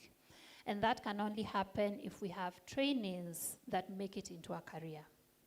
Yeah. All right. Lastly, around the, you brought out some business elements. What partnerships exist to potentially forge these business engagement opportunities between the sector and some of the innovators who are here? There are guys who are doing tech innovative solutions, but they are doing across many other sectors apart from the public sector of matatus and the like. What opportunities exist for coming up with the innovations that can then eventually address GBV? I think the beauty of being in public transport is that it's been seen as this unnecessary evil, and people have not invested as much. So I feel that there is a lot of opportunity for businesses to come in and innovate, and we've seen that with ride-sharing apps, and there are other very many good examples. Even Makiko has shared some examples. And so I think that in a world where businesses can solve some of these issues that non-profit have also been trying to address, we have things as incubation. When I started Float, there were no incubation hubs. And I'm so envious of entrepreneurs these days that you could just go pitch your idea and get into an incubation hub and get your idea accelerated. So please tune into these incubation hubs, and yeah, and you know, you have a fighting chance in the entrepreneurship world. I'd like to open the floor for two key questions from the audience. Yep, a question at the very back.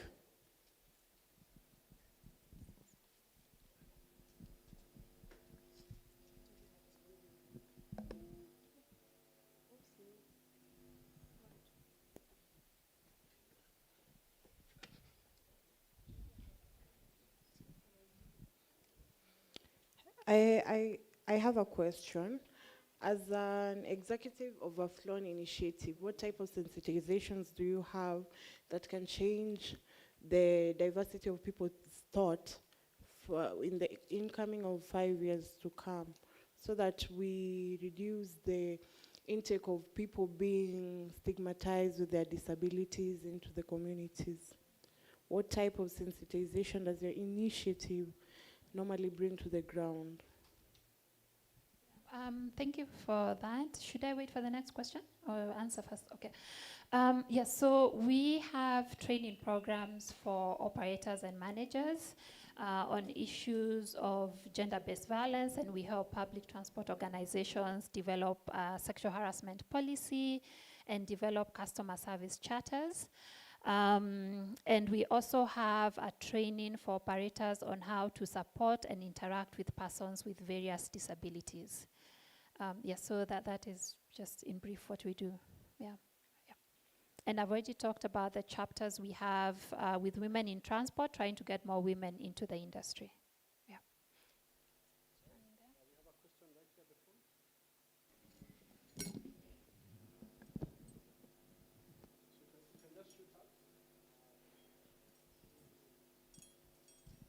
All right. Good job, Naomi. My question is on two areas. My name is Charles from the private sector. We've consulted before with public matatus, and the biggest issue that we've encountered is structure. That's number one. And then number two, this is an industry that says time is money, even on Sundays.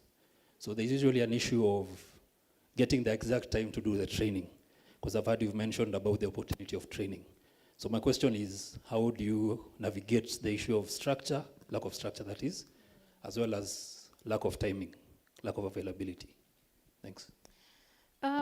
Yes, so I think the lack of structure, you're talking about the informality of the industry. I think it's about understanding why the informality exists and why the informality has continued to persist, and realizing who holds the power. So with the structure is, I know to people outside it looks like the matatu industry, public transport industry has no structure, but it does. To the people who are inside, it does. And so the way we handle it is we have, we've been working in the industry for a while, people know our work, we've become trusted in the community, and that is why when it comes to trainings, we work with off-peak. But we also, our pitch to public transport organizations is not saidia, saidia huyu mama. That is not the pitch, because that does not affect the bottom line. The pitch is your competitive advantage. You are about maybe, let's say, 3-4 circles on a route. If we train you, people will be queuing for your service, for your matatu.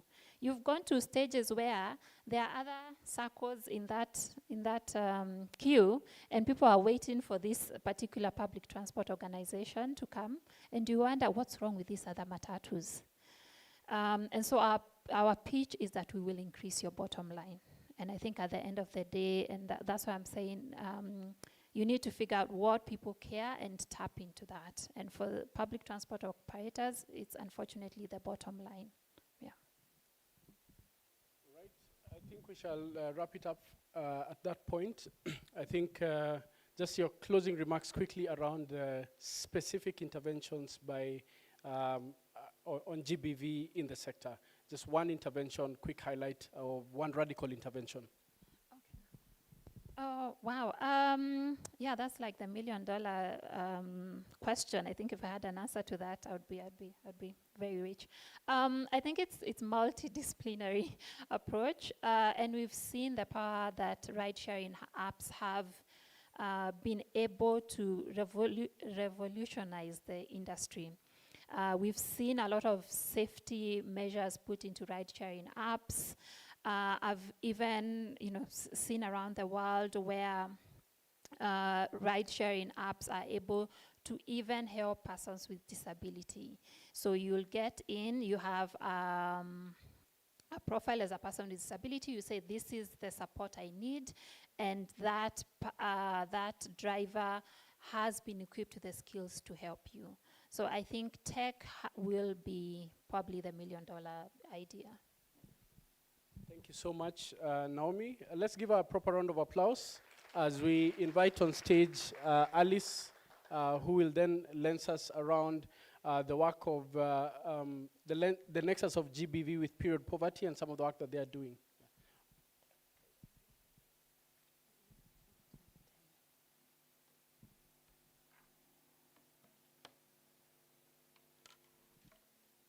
Good afternoon. Good afternoon. I'm shifting gears a little bit from the transport sector and getting into a discussion that is often a taboo topic, often stigmatized, and yet it is something that we cannot avoid. It is a natural thing that happens to women. This is menstruation. And so our discussion here today is really to discuss period poverty. And before we do that, I just want to introduce myself. I'm Alice Onsarigo. You were given a bio of what I have done the last 23 years. I've done so much in the international health field, but currently I'm working for an organization called Anza Africa, that is a local organization founded in Kenya in 2008, and whose vision is a world where girls and women live healthy, safe, educated lives, each with full support of their communities. And the mission is to help girls and women know, access, and actualize their full health rights, starting in Kenya through the market with sanitary pads. So our business is sanitary pads. We talk sanitary pads morning, noon, evening. We talk sanitary pads in terms of sales and profits, but we also talk sanitary pads in terms of supporting communities to live their full potential, especially young girls in the community who are not able to afford sanitary pads. So a quick question, how many of you here understand what period poverty, or who can at least tell me what period poverty is?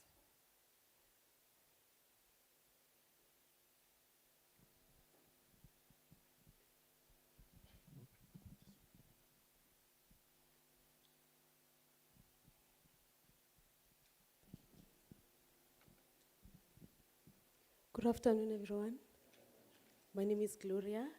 I come from an organization known as the Poor Philanthropist. Among our key programs is menstrual hygiene and management. Let me say, number one, I'm very excited that is someone in the room who does what we do. So I would like to explain what is menstrual poverty. So I would say menstrual poverty is the accessibility of the menstrual products, menstrual knowledge, and finally, it's the inaccessibility of menstrual, it's getting out of my mind. These are the menstrual products, the menstrual knowledge, and yeah, you have 95% of the answer. Thank you very much. Thank you. Yeah, so I mean, it's the lack of access to safe and hygienic menstrual products, and inaccessibility to basic sanitation services, because if you're menstruating, you need basic sanitation services. You need a washroom, you need a toilet to dispose of your pad. You need to clean yourself up. And then finally, it's also the lack of menstruation hygiene education. So that, in a nutshell, is what period poverty is. And we are discussing period poverty here today and how it impacts on GBV in the community. Next slide, please. So, as we know, sexual gender-based violence is rooted in gender inequality, financial power. It's also rooted in emotional and psychological control. That's generally the basis of how GBV, or sexual gender-based violence, happens. Data shows that 4 in 5 girls or women lack access to sexual reproductive health knowledge, which is important for them to be able to get information that will enable them to make informed choices, informed decisions about their lives, and also they lack hygiene products. This leads to vulnerability, including sexual gender-based violence. This has a cascading consequence from adolescence to the society.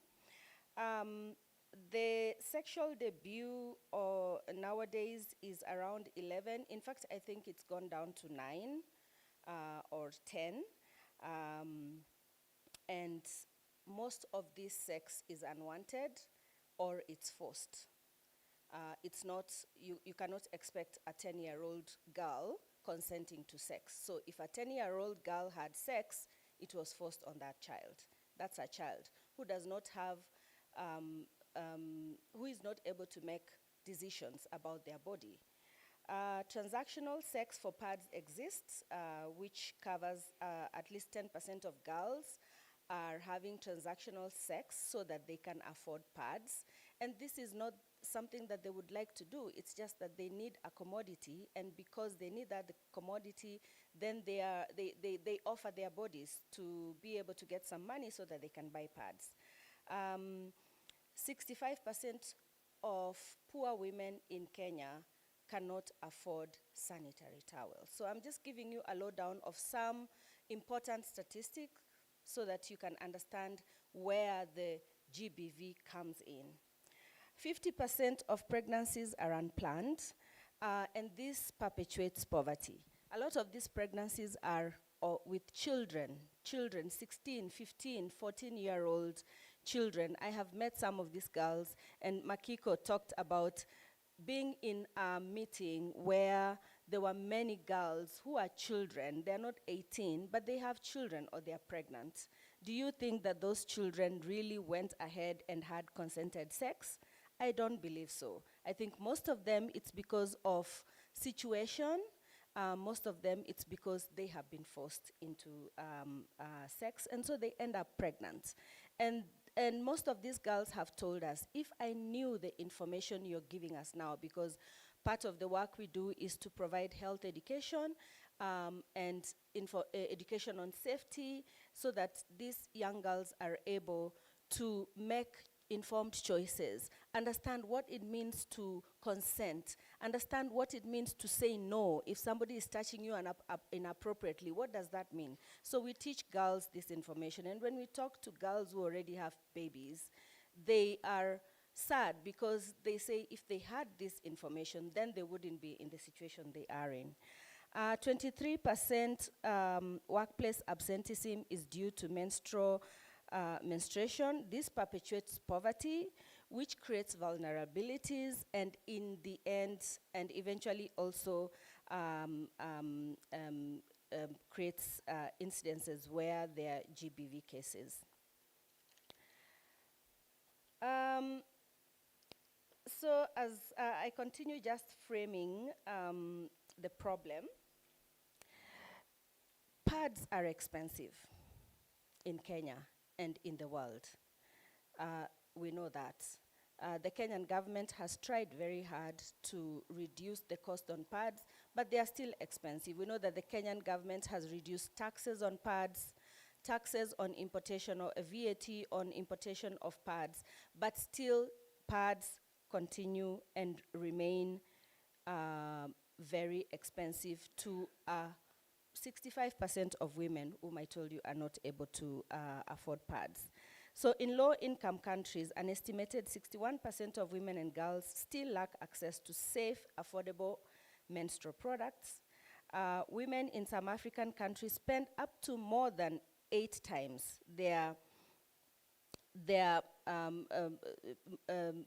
more than 8 times the amount of money women in developed countries spend on pads. So we are in a low-income country where pads should be expensive, but we are spending more on pads because, of course, the cost of living in Kenya is lower than in those other countries. 75% of local pads burn and chaff. They are of poor quality. This in itself has its own issues. There's stigma around talking about pads, about menstruation, and even about talking about the harm that is caused by poor quality pads.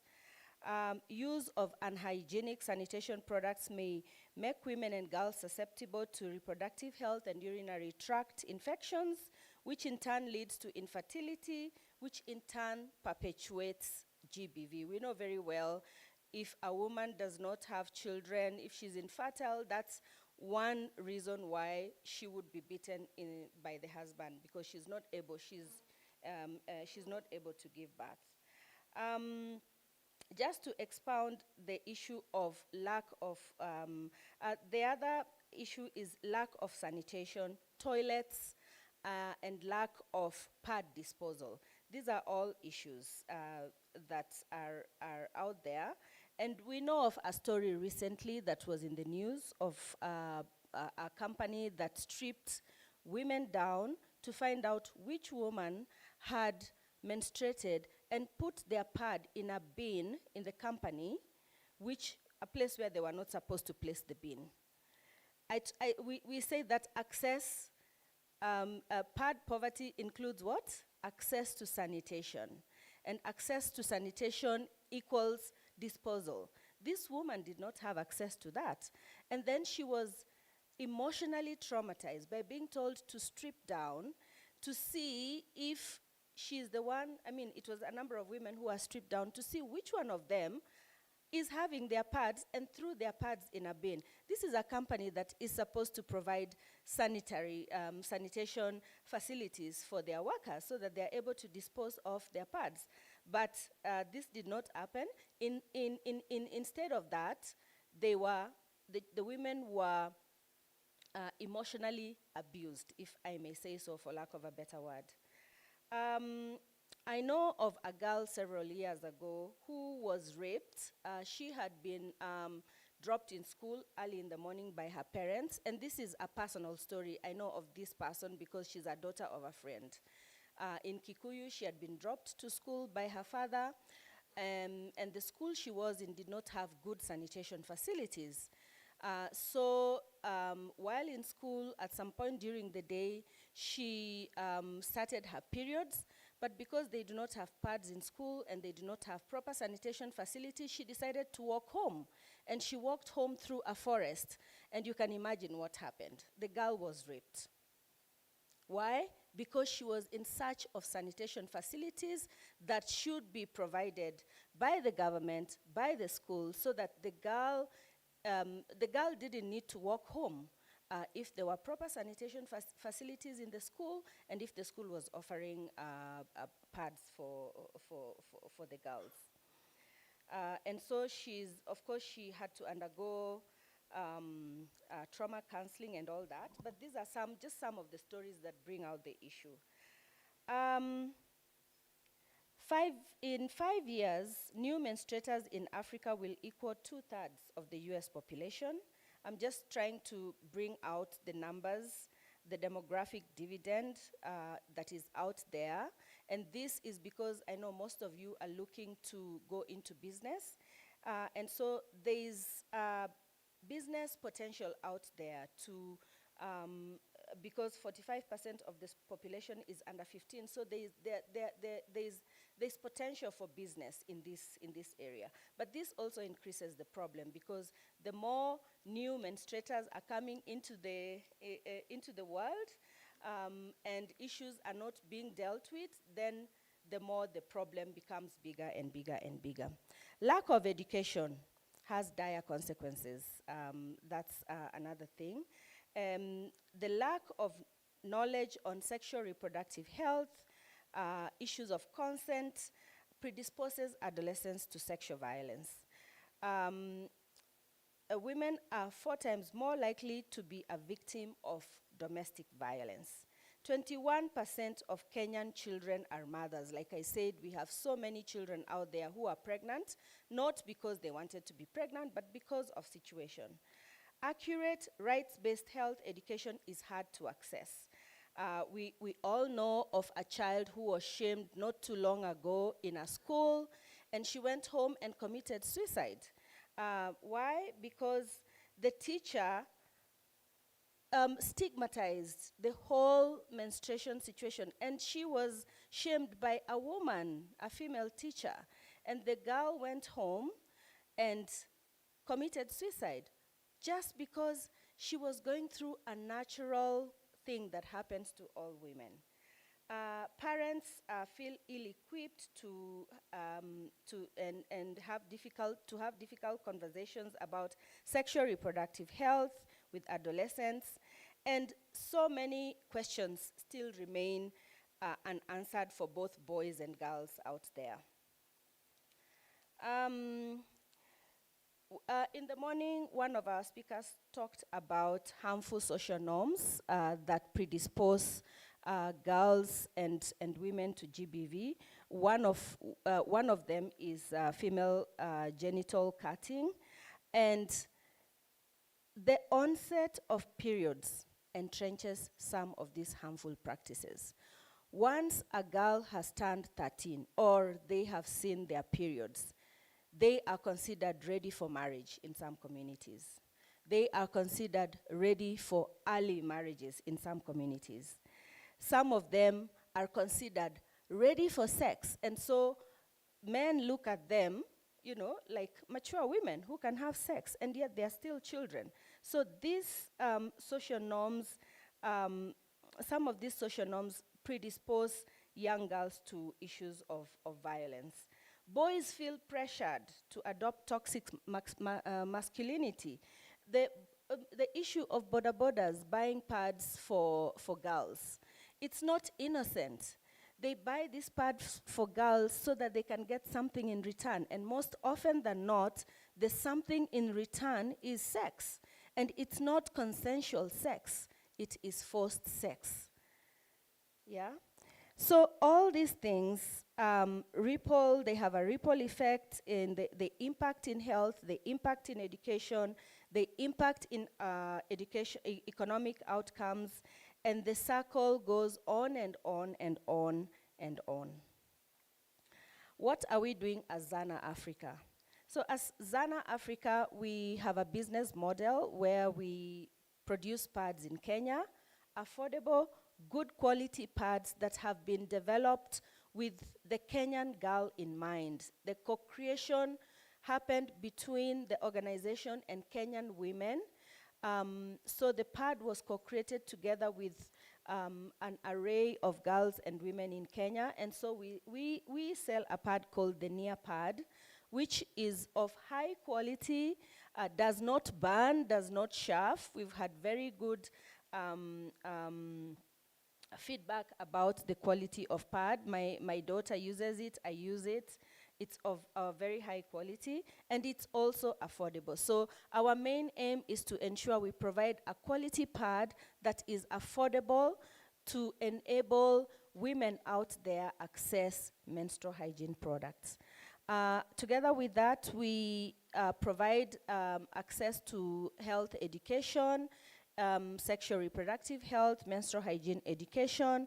We also support referrals and linkages to health and safety services. We have, we do this in various ways by partnering in the community with community-based organizations to also distribute pads in low-income settings, in schools and in communities, and also provide education and information to women so that they're able to make informed choices. 2 minutes. 2 minutes? 2 minutes. Okay, I'm about to finish. We don't just supply pads, we also provide underwear, because we know that sometimes some of these girls in informal settings do not have underwear. So you cannot give somebody a pad if they don't have underwear to wear. So we try as much as possible with funding from development partners and foundations to support women and girls with pads, health education, and referrals. We have we have developed a hotline.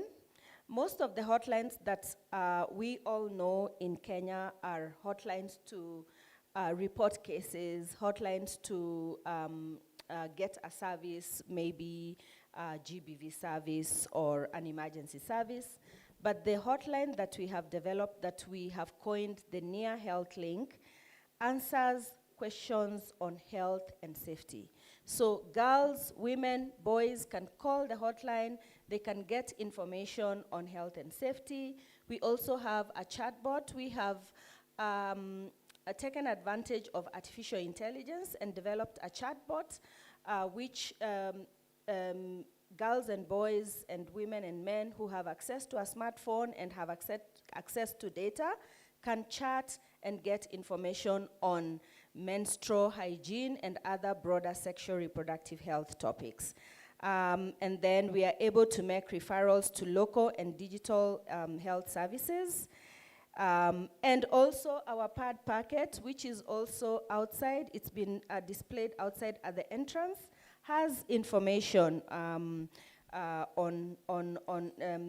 has branding that provides the toll-free number and that provides the WhatsApp number so that one is able to call the toll-free number. It's a free toll-free number where you speak to a counselor who provides you with information that will enable you to either deal with GBV or sexual reproductive health issues or menstrual hygiene. We have partnered with government, we have partnered with community-based organizations. Recently in Homa Bay, we launched the hotline, which has been embraced by the Homa Bay County Government as one of their ways of dealing with GBV. And we have seen so many people calling in to the hotline and not only asking for information, but also requesting for GBV services. We had a mother and a child who were helped very recently.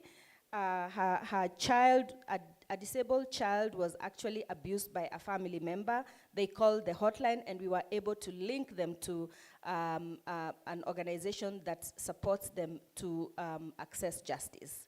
So these are some of the success stories. With the Western Sanitation Kenya project, we are partners with this organization, and they work with women groups who use our pads as a source of livelihoods. We sell the pads to them at a wholesale price, and they are able to use those pads they're able to retail those pads and make money.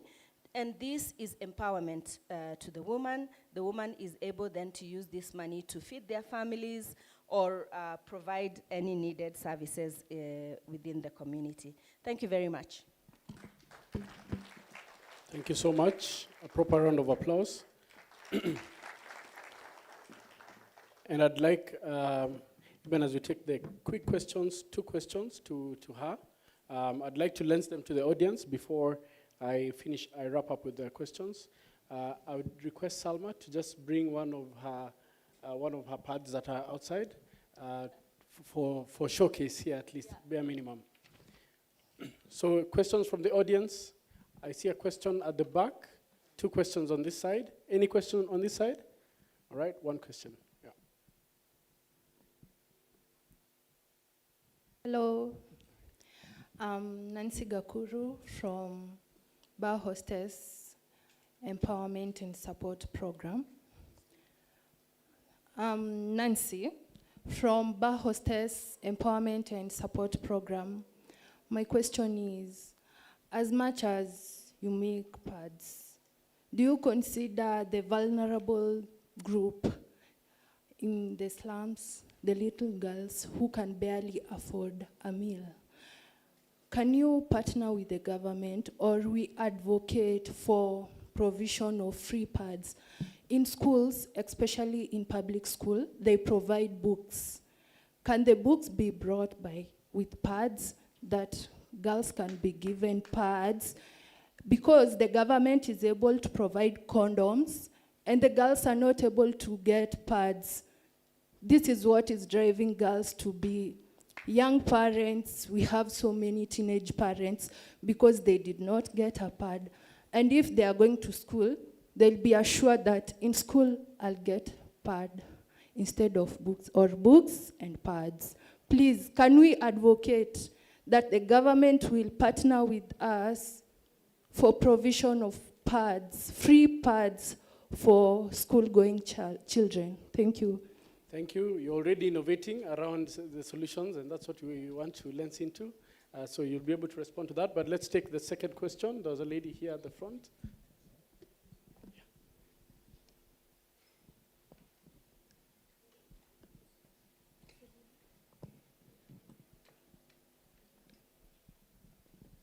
Hi, good afternoon. My name is Sharon from Women's Empowerment Link. My question is actually more similar to hers, but in some way it lays on the side of the idea of PCOS and endometriosis. You haven't talked about that, and most of girls right now, between the age of 10 to 18, suffer from either PCOS or endometriosis, and they do not have the facilities, especially from the poverty-stricken areas, to empower them or teach them about this. So how do you go about that? Thank you. I'll take the last question. The lady at the center. Here, right here.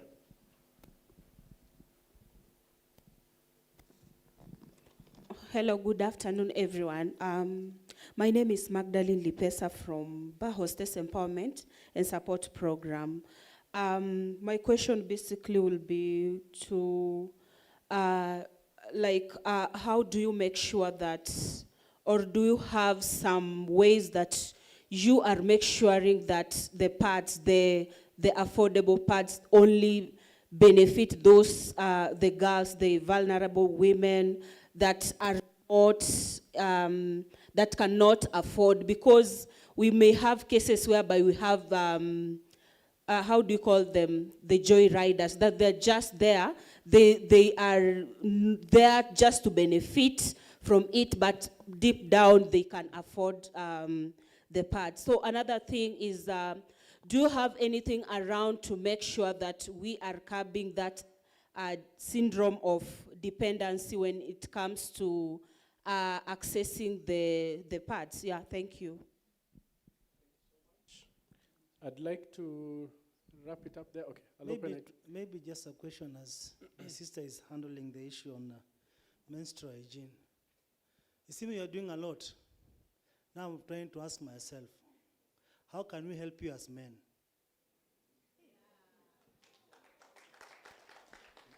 All right. Thank you so much. We'll wrap it up with that question. I'm Dr. Cherui from Daystar. Thank you, Dr. Cherui. We'll wrap it up with those questions so that you can quickly respond to the same. Okay, thank you so much. I wasn't expecting so many questions, but I'll get through them. So the first question was around free pads.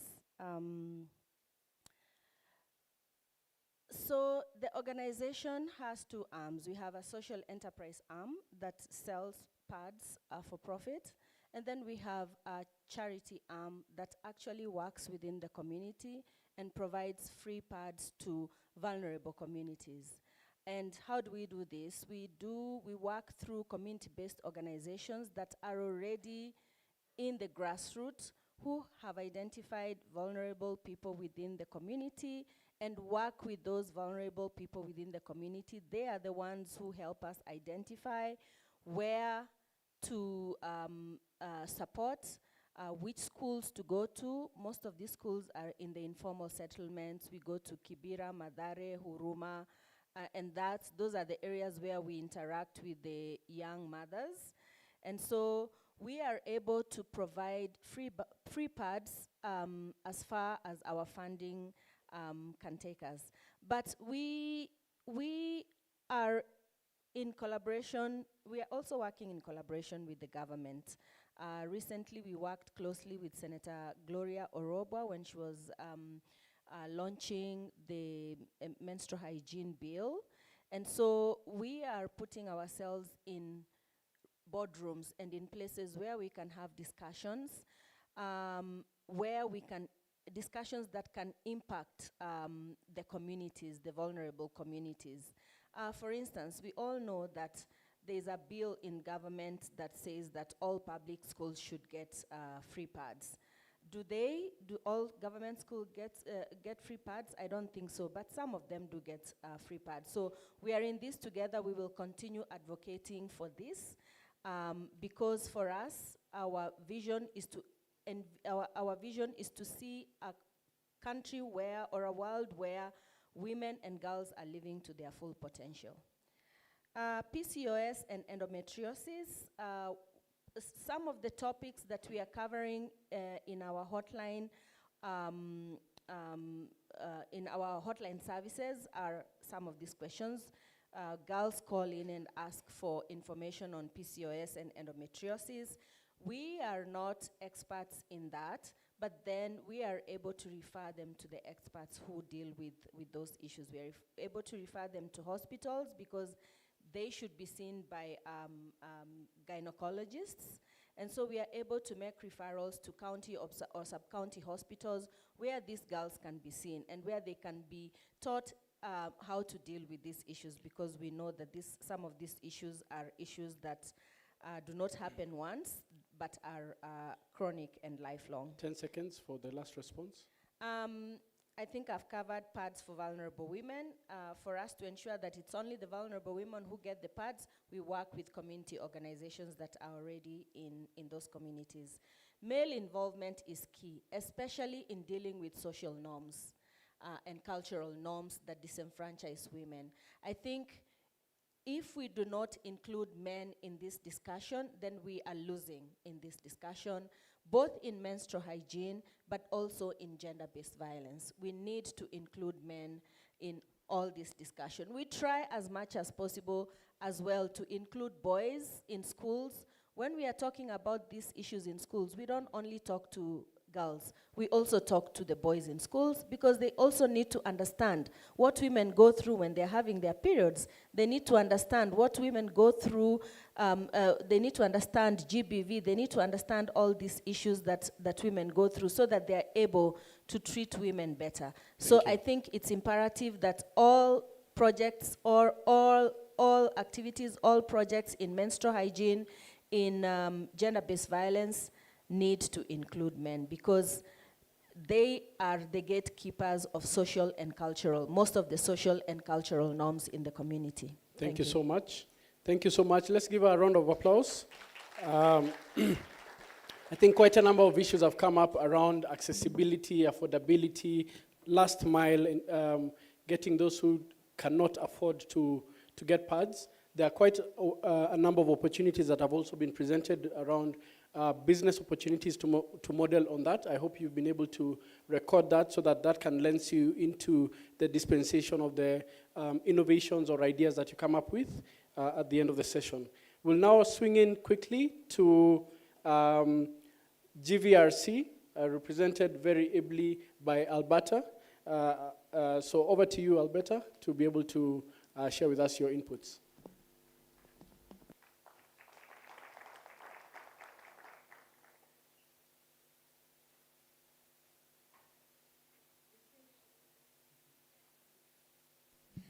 Sorry, I was getting them more Kenya. So distinguished ladies and gentlemen, good afternoon. Good afternoon, Tena. So I'm going to share my experience as a responder, as a service provider. So we'll go to the next slide. I just chose this slide just to share in just the 1 year. In this particular year, our financial year starts in April to March. So this was 2022, April to March 2023. Now, I like to say that these are just statistics to share with you, just to show you the prevalence of gender-based violence. And I'd like us to keep in mind that to that one survivor, that's a lifetime experience. That's an experience in itself. I don't know that I'm making sense.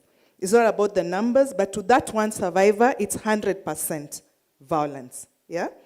So in this year, we had 4,325 survivors, and 89% of them were women, and of course the rest were men. The highest form of gender-based violence that we see at GVRC for a number of years, we were 23 years on 5th of March. We turned 23. You can clap for us. So, so for a long time, 90% of the survivors were sexual violence. But of late, as you can see, it's about, it's about 69% or thereabout. Yeah, 69 point something percent. So we've had other forms of gender-based violence becoming more. The highest number of survivors that we see are between the ages of 18 and 25. One of my colleagues here, the panelists, talked about teenage pregnancy. We had about 122 teenage pregnancies in this year. Of course, around the COVID period, that year we had 208 teenage pregnancies. And just to show you that there's a clear link between transport sector, sexual reproductive health. Around the COVID period, the 208 girls who came to us, we are focused on gender-based violence response. But these were kids having kids. So they didn't even know how to, wear those pads, or even the hygiene around, even how to hold the baby or to latch the baby to breastfeed. So of course we had to partner with different organizations to be able to come and offer the SRHR. When you talk about access to pads, we had to get dignity kits to be able to support the survivors. The transport sector, earlier Timothy was asking me about my dress, my choice. That was a GBV issues. So all the women and girls and men and boys who are violated across then would come to GVRC. So these are just statistics for GVRC. So of course, just to mention that it's different across different periods and months. So there'll be higher survivors when schools are closed, there'll be more children. Towards the end of the month, we have more women and men being beaten, so around domestic violence gets higher towards the end of the month, the festive seasons, and things like that.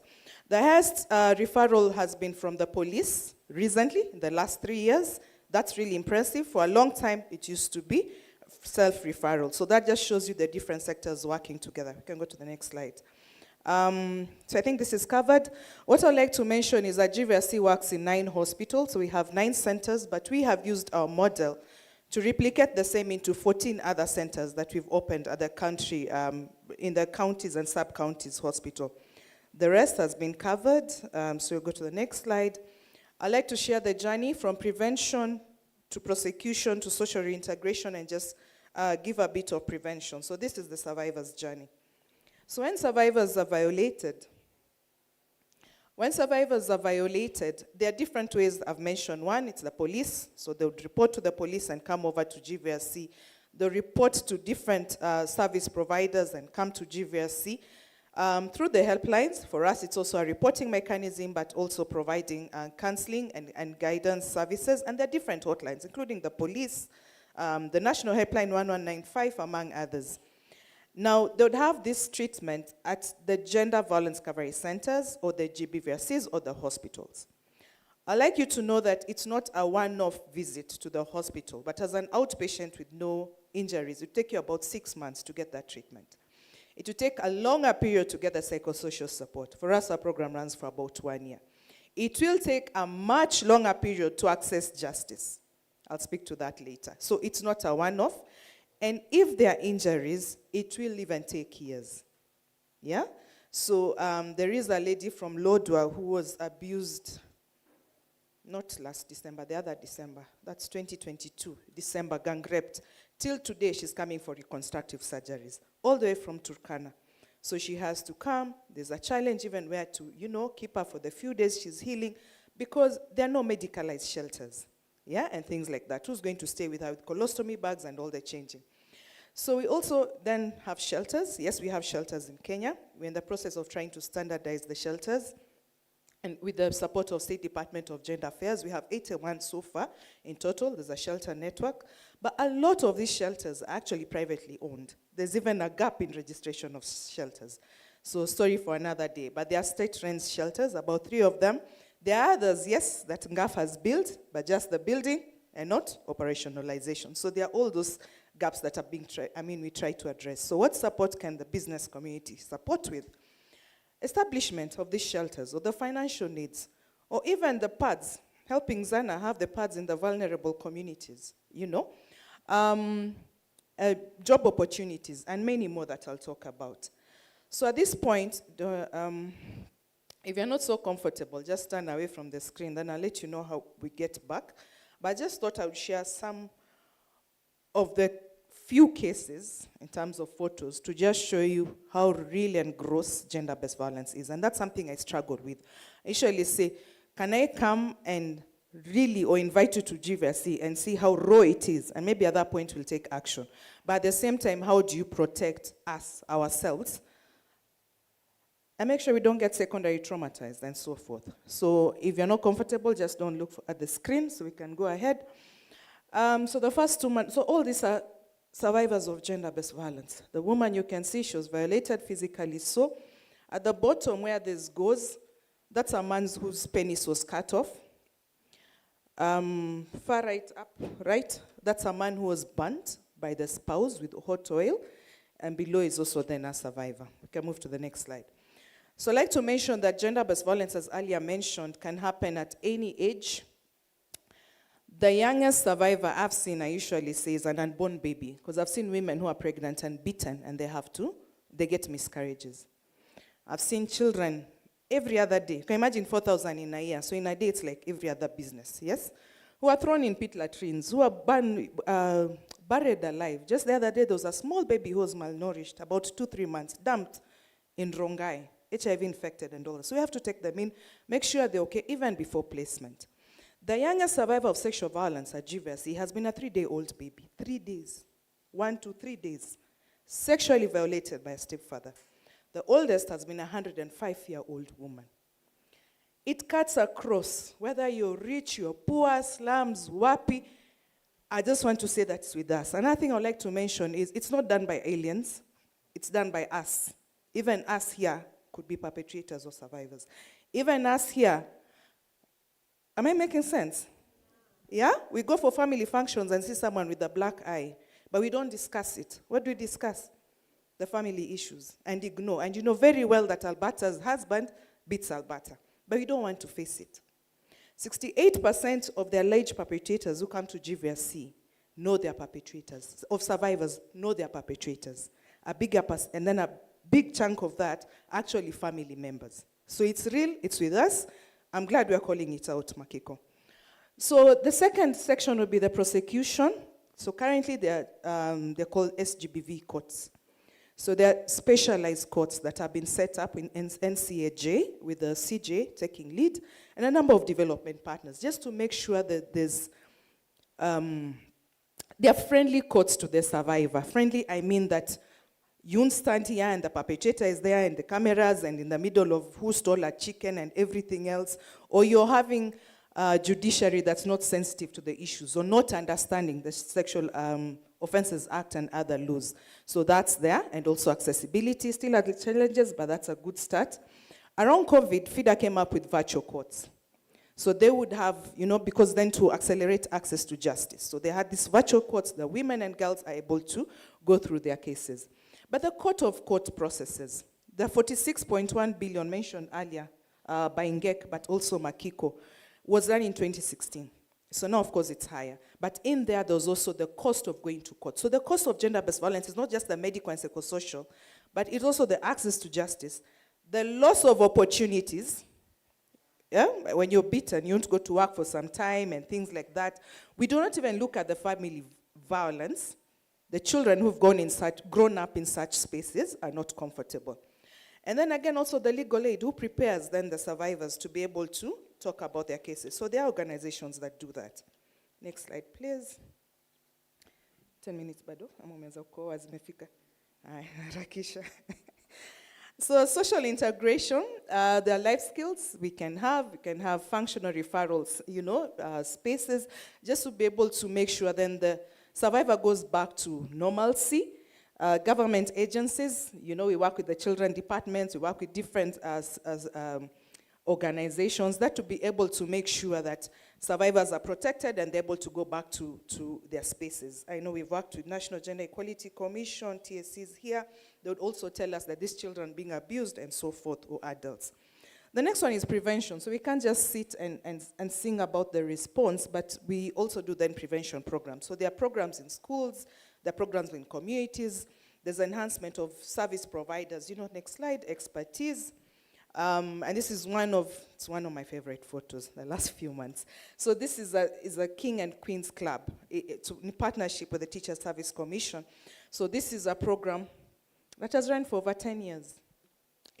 Just to engage peer-to-peer learning and education around SRA, child protection, next slide, and gender-based violence. So those are the different spaces, some of the setups in GBVRCs, making sure, of course, around electoral period, the spike of gender-based violence is also higher, so working with the security department and so forth. So why engage would be the last slide. At an individual level, it's just wrong. The MC talked earlier and said it's a human rights issue. Around, I'm sure we know, but there is a legal framework that we, even in the business fraternity, have to make sure that our employees are safe and that our working environment is conducive, and hence the policies, hence the, the practices, which we might discuss later if we get time, just to make sure that it is safe. And includes simple things. I think Joseph Ogutu of Safaricom Foundation talked about the leave days. In their company, they have a 6 months half day, paid maternity leave and things like that. So cost of gender-based violence, I mentioned that. And again, it's a reputational risk. I won't mention, but an organization that was an expose that came about a certain plantation and the cases that they had. Thank you. Thank you so much, Alberta, and for keeping time. I will just quickly swing in. I'll ask you to hold your questions. I see a lot of people taking screenshots. Yes, please take our contacts so that you can be able to connect. Hold your questions. We'll wrap up with the questions after the presentation from David and Belgrade. So I'd invite David to share with us from the dairy sector perspective. Over to you. Let's psych him up so that he can keep time. Good afternoon. I'm the only man in the panel, and I was told to take 6 minutes, while the others were given 10. Who can come to my rescue? It's a gender issue. Yeah, it's a gender issue. So I think my information was read. I'm not an expert in this space, coming from livestock economics, and I focus on ruminant livestock. So we were looking at this GBV issue from a dairy lens in Kajiado, and that gives us some insights on GBV, on a wider GBV perspective, even though we had put our focus for this appraisal in Kajiado County in Kenya. So I'd like to pay attention to the time provided and go straight to some of the findings that we got on this assignment that is just concluding. So let's move on. This is just the outline. The methodology to get this information was reading about what has been featured before in the county, review of the data available, and also asking key informants, including the county gender office, and finally the single-sex FGDs, both for men and for women. The opportunity in Kajiado, and for those who might be aware, all the cooperatives that are prominent in Kajiado County are women-managed, are women-owned. If you look at the opportunity based on how much they can produce, it arrives at USD 6.2 million. This means that if the GBV issues are addressed, this is perhaps the minimum they'll be able to achieve in terms of revenue to the women annually. It can get more. So I'll also be demonstrating how GBV then comes in that prevents them from achieving this kind of revenue annually. This is about the trends in Kajiado for dairy, but I'd like to focus here on point 3 and 5. Point 3 says, There are financial linkages and integration in milk payments. The chairman of Safaricom Foundation mentioned about the financial inclusiveness that has improved to over 90%. This means that women, even those who are illiterate, are able to get their payments into their funds because they are the ones who are registered members of the cooperative. And then number 5, we have economic empowerment for women through group savings and social support. By getting money into their funds as a payment to the cooperative, from the cooperative, they're able to have saving, table banking, and they also meet a lot more than if they didn't have this enterprise going. However, it's good to note that we are talking about a cooperative that could be able to reach 60,000 liters a day, but right now, okay, maybe a few months earlier when there was drought, they were at 0. So it can oscillate between 60,000 to 0 because of drought. So what GBV does is that during drought, it is felt more, and also it accelerates because of drought, because these women farmers do not have milk products to market to their cooperative. What are women doing in dairy? This is not only for Kajiado. You are likely to see it elsewhere. They are the ones feeding the cow, watering the cow, or providing water, fetching water if there is no water coming to the home, feeding from fodder to concentrates to minerals and everything. They are also the ones milking and washing the milking equipment. They are the ones planting fodder by hand. They, however, they are not too involved when it comes to planting or any other farm operations by tractor. But if it's by hand, women are involved. And then they are also involved in selling the milk, delivering and receiving payments. So these are the roles that were already seen in the context of Kajiado. What constraints were reported? Now, these constraints apply to the sector. And for those who may have interacted with the ASAL, the areas that are called arid, semi-arid areas, dairy production is not a very common thing. But let me give you a secret because I'm in this industry. Those are the areas where whatever you might call organic milk, like cows that are not fed with too much concentrates, are found because they are pastoral and they are not hybrid, they are not exotic animals for milk production, they are dual purpose. They can go for meat, they can go for milk. So when they have fodder scarcity, they have water storage problem, their distance to milk areas. Kajiado is a very large county, very vast. So also delivery to the milk places where they are collecting, where they are cooling is very far. The breed improvement has been very slow. If they are going towards dairy, they still have Borana, they still have Sahiwal, some of them which are dual purpose. So they do not look like the areas which are really producing dairy using the purebred exotic breeds. And then we have constrained access to AI. Because it's far, it's rocky, nobody wants to drive their small car or their motorbike too far into a rocky terrain to go and treat an animal. So these ones are challenges that they face, meaning that they don't get the full advantage, and then you can now imagine how much that becomes bigger, exaggerated, when they have to deal with the gender-based violence in the course of their doing business in dairy. Let's go to the specific issues of GBV. So here we have two categories of gender issues. One is clearly GBV, and the others are gender issues that may not go to violence, but they have impact on how they do business and how they benefit from dairy. We have discrimination in the ownership of assets. You probably know that in Kenya, nearly in all the pastoral communities, the cow belongs to the man, but the milk belongs to the lady. So if it is drought time and the cow goes away to look for pasture with the man, then the milk also is not available. So the lady is left without any form of income. We have low literacy levels, which is also exposing women to unfair trade. They are selling milk, they are supposed to have it weighed and translated into money, but they cannot read. Then we have lack of representation. I find that in forums where they are called to make policy decisions, they are not there, even though they are the members who are bona fide at the cooperative. Then we have GBV at home because of women who go to deliver milk, they come back late, some of them are beaten. And we have, this community is very patriarchal, like many communities in Kenya. So beating your wife for coming late, she's one who fed the cow, she's one who milked, she's one who did that, she's one who cooked for the children, but now she's coming late because she's coming from very far, or because the motorbike dropped her too far, and she had to walk very far. And then you get home and you find the man beats you because you didn't come on time to prepare the meals for the children. We also have the issue of inequality of work. They are working. If you look at the stages, the cow is being fed, is being milked. There are a lot of operations around the cow. The question is, where are they having to do too much work, and they end up having no time to do their other reproductive and caring roles at home? I have two that are important. Just back for a second.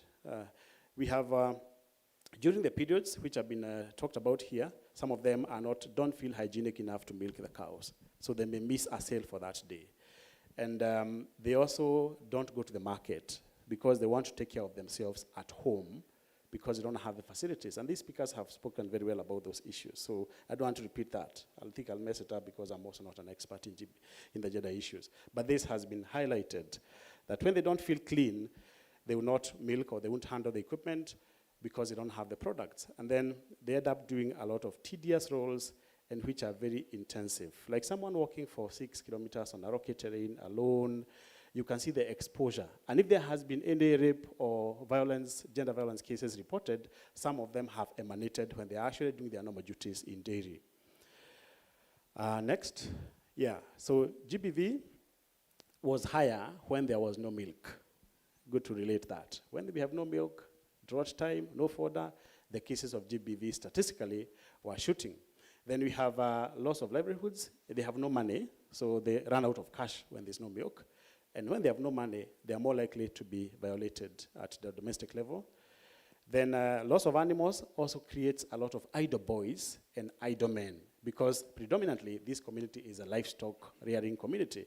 So when boys are idle and men are idle, there's also a spike on the cases of gender violence.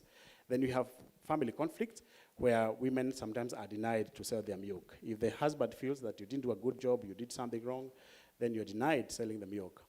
And then we have the issue of exploitation by the people who are transporting them or transporting the milk. I told you this guy is going to start up at 6 minutes. Yes, now there's something I need to put the slide on the business opportunities. It's because of the pitches in the afternoon. So this is clear because they are all GBV issues, and I hope that can be shared with you that are emanating from Kajiado. Let me go to the next. Yeah, good. I have two of these. Allow me to look at these solutions so that those who are crafting businesses around this can also highlight that. Addressing GBV through sustainable dairy fodder production, storage, and supply. The reason is we have talked about if there is no milk, there is higher cases of GBV. So how do we ensure that cows are producing? Next one. We have GBV prevails women's vulnerability intersect with male-dominated essential service provision. So the transport issue, it is not them providing transport, but they need it for them to be able to get that money from the liter of milk they sell. Solution there, we address negative gender norms and related cultural barriers on gender issues. So how do we look at gender transformative services in the dairy value chain, the transport, the milking, any solution that can be offered that exposes women much less to possibilities of GBV. And the last one, is that the last one? Okay, so if you look at the investment, sensitization on policy, advocacy, and direct intervention, then mainstream menstrual programs within the dairy value chain. So you target the value chain because that's where the women are. They are being aggregated there because the sector is prominently being run by the women. And then finally, production of culturally acceptable, affordable, and recyclable sanitary pads for women and girls. Not only for Kajiado, but this represents a wider context of women in Kenya. Perhaps elsewhere it's also applicable. Thank you very much. Thank you. Before you sit down, I'd like you to just give your closing remark around what radical intervention can be done in the sector of the many proposed interventions to address GBV. Okay. Is that the only question? Yes, that's the only question. So that I can be very bold. For this county, these people got to 60,000 liters of milk a day. Assuming every cow was producing about 10 liters, we are talking about 6,000 animals.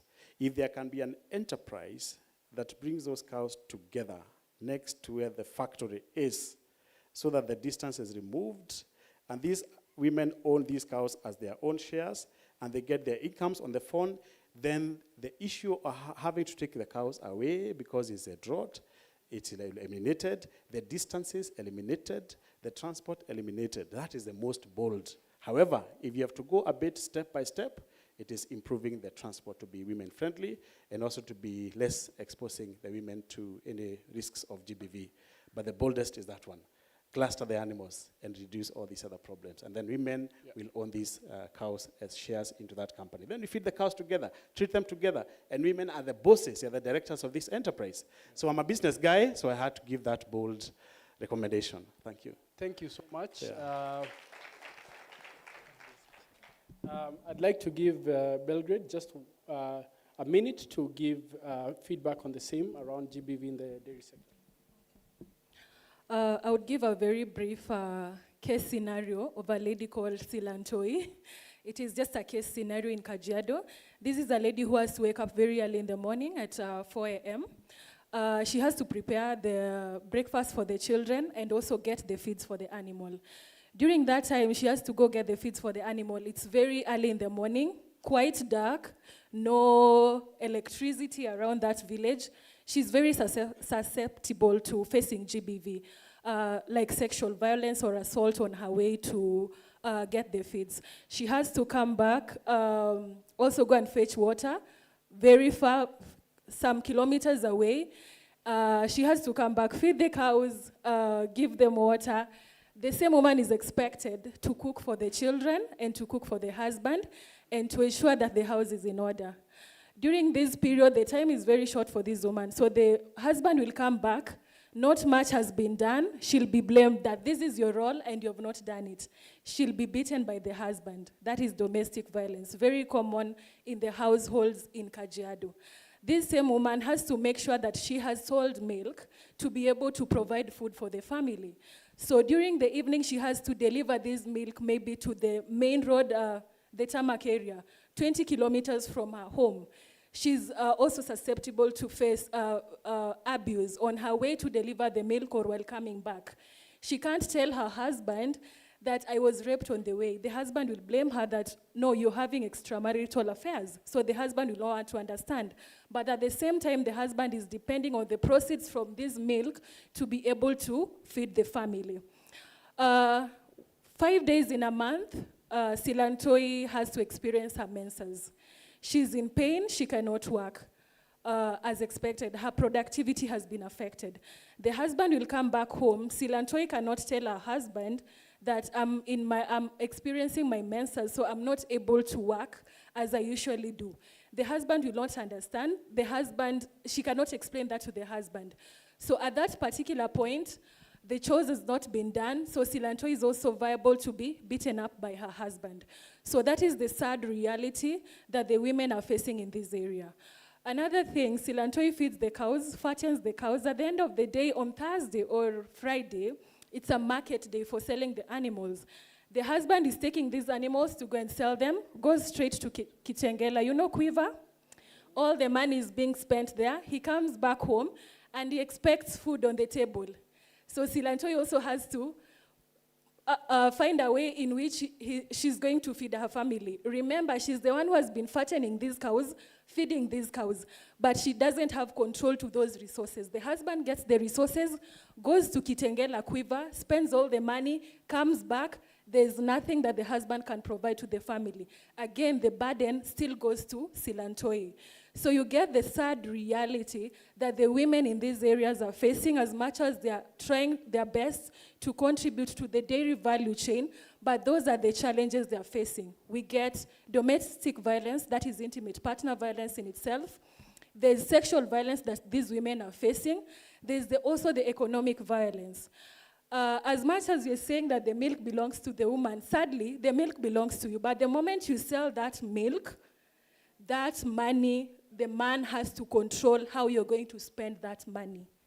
That is the sad state of affairs within these communities in Kajiado. So those are the kind of unfortunate incidents that women have to go through. Those are forms of GBV that these women have to go through in Kajiado.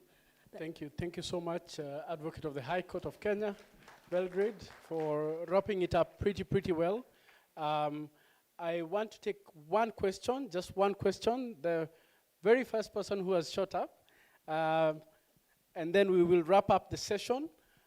We are quite behind time because we started quite a bit late. Thank you very much. My name is Fred Kinyaga from Men Engage Kenya Network. I'm not asking a question. Maybe you can extend that one to someone else. Maybe a lady, for that matter. Allow me just to appreciate the presentations, the discussants at Alberta, Naomi, Alice, and David. And the reason I've stood is, as you have heard, I come from Men Engage Kenya Network, the executive director. We are working with men and boys to bring them on board for gender equality and prevention of gender-based violence.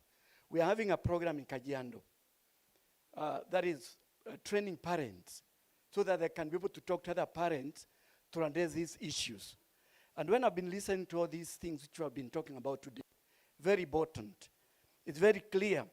When you're talking about the public transport, the majority are men.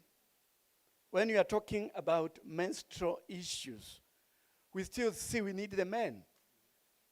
When we are talking about GVRC issues, the main perpetrators are men. David has put it very well, that even when that milk has been sold, again the man comes on board. What I'm trying to suggest is this. As we are going to think about the business development, in whichever area that we want to do it, it will only make a lot of sense if we have strategies of how to work with the men. Because unless we work with the men, who are the main perpetrators, to transform their mindset, so that when a man goes to buy the toilet paper and the food stuff, he also picks the sanitary towels for the woman in the house, because they are just the normal things. When we were celebrating the International Men's Day in Kajiado, one of the things that we distributed openly was sanitary towels. All the men who came were given a packet, and we told them no covering. Walk with it in the market, just like you carry the bread. Why should you be ashamed about these things? So unless and until we engage men on matters GBV, believe you me, we are going nowhere. I know there's no time. I'll not be with you tomorrow. That's why I thought I could give my one little cent of information. You know, we are celebrating the International Women's Day. National in Embu. I have to go to Embu. Today I have to go to Kajiado because they are celebrating theirs also tomorrow. So please, if you do not have the strategies and the know-how, call us.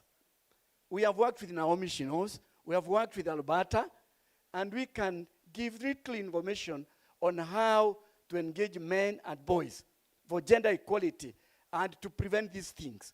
Men who are here, it is our responsibility. We have to stand up without fear. We have to be counted as men. Otherwise, when everybody is suffering, when the perpetrator, the survivors are suffering, even the perpetrator does not enjoy. GBV benefits no one. Not the country, not the community, not the perpetrator, not the survivor. We all have to do something. I rest my case. Thank you. Thank you so much. Okay, finally. Hello, everyone. Yeah, let me keep it brief. My name is Malkia John. I run an initiative called Sauti Salama, which is a digital app where survivors of sexual violence can report, access mental and legal expertise, and also form community. So my question is to GVRC and any people doing space on gender-based violence. And my first question is, how are we utilizing digital tools, for example, because a lot of reporting that happens, even in our local organizations or organizations that are that cater survivors of sexual violence, is through hotlines and the traditional methods of reporting. You know, that could be going to the police or accessing the traditional justice system. So how are we complementing digital tools when it comes to, you know, how do we use digital tools to complement our reporting services? And a question also on intimate partner violence, and also my neighbor had raised it, is there's a lot, even personally in the grassroots level, when we are advocating or trying to access justice for survivors, there's a lot of issues on the police, let's say not being capacity built enough to handle cases, especially of intimate partner violence. So how we even working on policy, and how we, because even as you had mentioned, Alberta, that there are GBV courts, I know, but there are only 2, and there is no police unit to complement GBV cases only. So where are we? Because I feel there is little progress we are making in the GBV space, considering it being a very sensitive and social issue. Thank you. Thank you so much. I see so many hands behind me. I will allow you to interact directly, one-on-one interactions with the panelists right after this, because we are hard pressed on time. But I will just give the panelists 30 seconds parting shot as you respond to that, just 30 seconds maximum, so that we are able to wrap up as we are hard pressed on time. Thank you.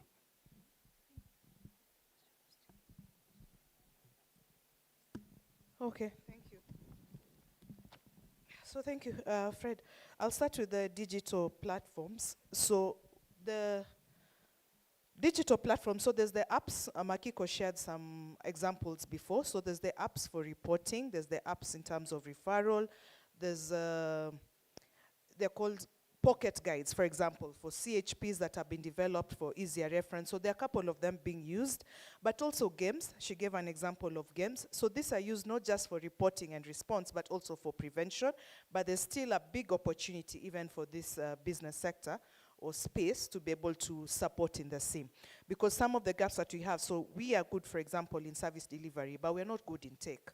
So some of the ways that we can partner is the different spaces to do that, but it's also a GEF commitment. In terms of progress, little progress, it starts with, as the chairman for Safaricom Foundation says, it starts from the app. We call it Nigeria Stewardship at GVRC. So tomorrow, the national launch Fred is talking about, the president is going to be there. So it's not there, but it's progress. So for example, the National Gender and Equality Commission has done a couple of things in the last 2 months. I was telling Betty, they've launched and put a lot of things in space, including JICA working with them. The Teacher Service Commission has all this process and gender mainstreaming and units and all that. The police, but what I'm trying to say is, you and I sitting here, even those policemen and teachers and everyone else in the matatu industry, are a reflection of the society. They're from our homes. So it starts with that, again, social norms, not even those policies, starts with those social norms, starts with how am I, Alberta, for example, socializing my children at home, and how are they growing up in school and things like that. So there is progress. The State Department of Gender Affairs, for example, National Gender and Equality Affirmative Action, have just done their policies. Timothy is standing.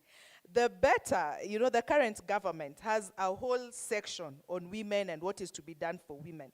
When we talk about the Women Empowerment Fund, for example, in the last International Women's Day, it was digitalized. So it also helped in access to services. So it's a lot of things in different spaces, including having women in leadership positions, so that then there are voices for women. Just today, the G7, the 7 female governors have just launched a strategy on how to bring more women on board. So it's everyone doing their different spaces. Thank you. Thank you so much. I think she has taken the 30 seconds of all the panelists, apparently. But thank you so much. I think you will have a lot of time to interact with the panelists. I request you panelists not to leave in a hurry, because there is quite a number of questions in the room. Let me see the questions that were still there. The many questions, yeah? There are quite a number of hands that are still wanting your feedback. But I think we have seen the need of this panel and why it informs the next stages of this convening, the entire business marathon, and even the need to perhaps have it on a longer framework. But ideally, I think they have been able to dispense around the initiatives being done on the ground, all the way to the concepts and the insights that they've given around the statistics, the interventions, and some of the things that are still existing gaps that you can be able to solve from a business lens. So with that, I would like us to give them a proper round of applause and ask them to join me on stage. We'll do a group photo, and then we shall wrap it up, and I'll ask Shirley to take us to the next level. We are now at 125. Thank you. So you can stand and just stretch a bit as Shirley comes on stage.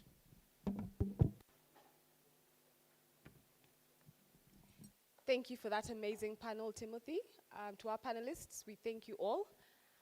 As Timothy had said, I'd like you all to get to your feet. We have 2 more sessions coming up, and just to raise the energy in the room, I'd like you to stand up, look to your neighbor, and tell them one cool fun fact about you.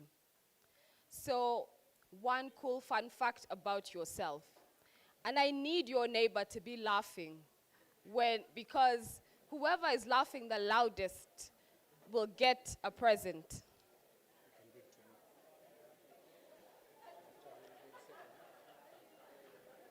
And I will walk towards you to ask what the person has said. Because we're behind schedule, we're thinking we'll just move lunch up here and then we'll do these later. We move to lunch and then we'll do canvas. Lunch will be 1:30 to 1:30 to 2:30. 2:30? Mm-hmm. Okay. Come back here. Yeah, okay, cool. Okay, cool. Okay, I guess there is a change in program.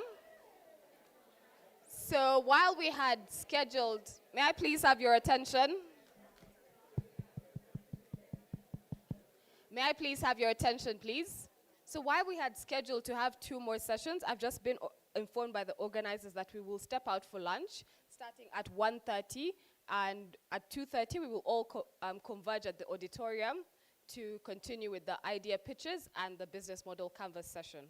So I would like to, and the pitches. There's also an announcement. If you have picked a batch of keys around the tea area, please hand them over to the registration desk. Okay, so we will head out for lunch, and then I will see you back here at 2:30 to delve into the business model canvas and the idea pitches. Thank you all for this energetic session. We look forward to connecting later.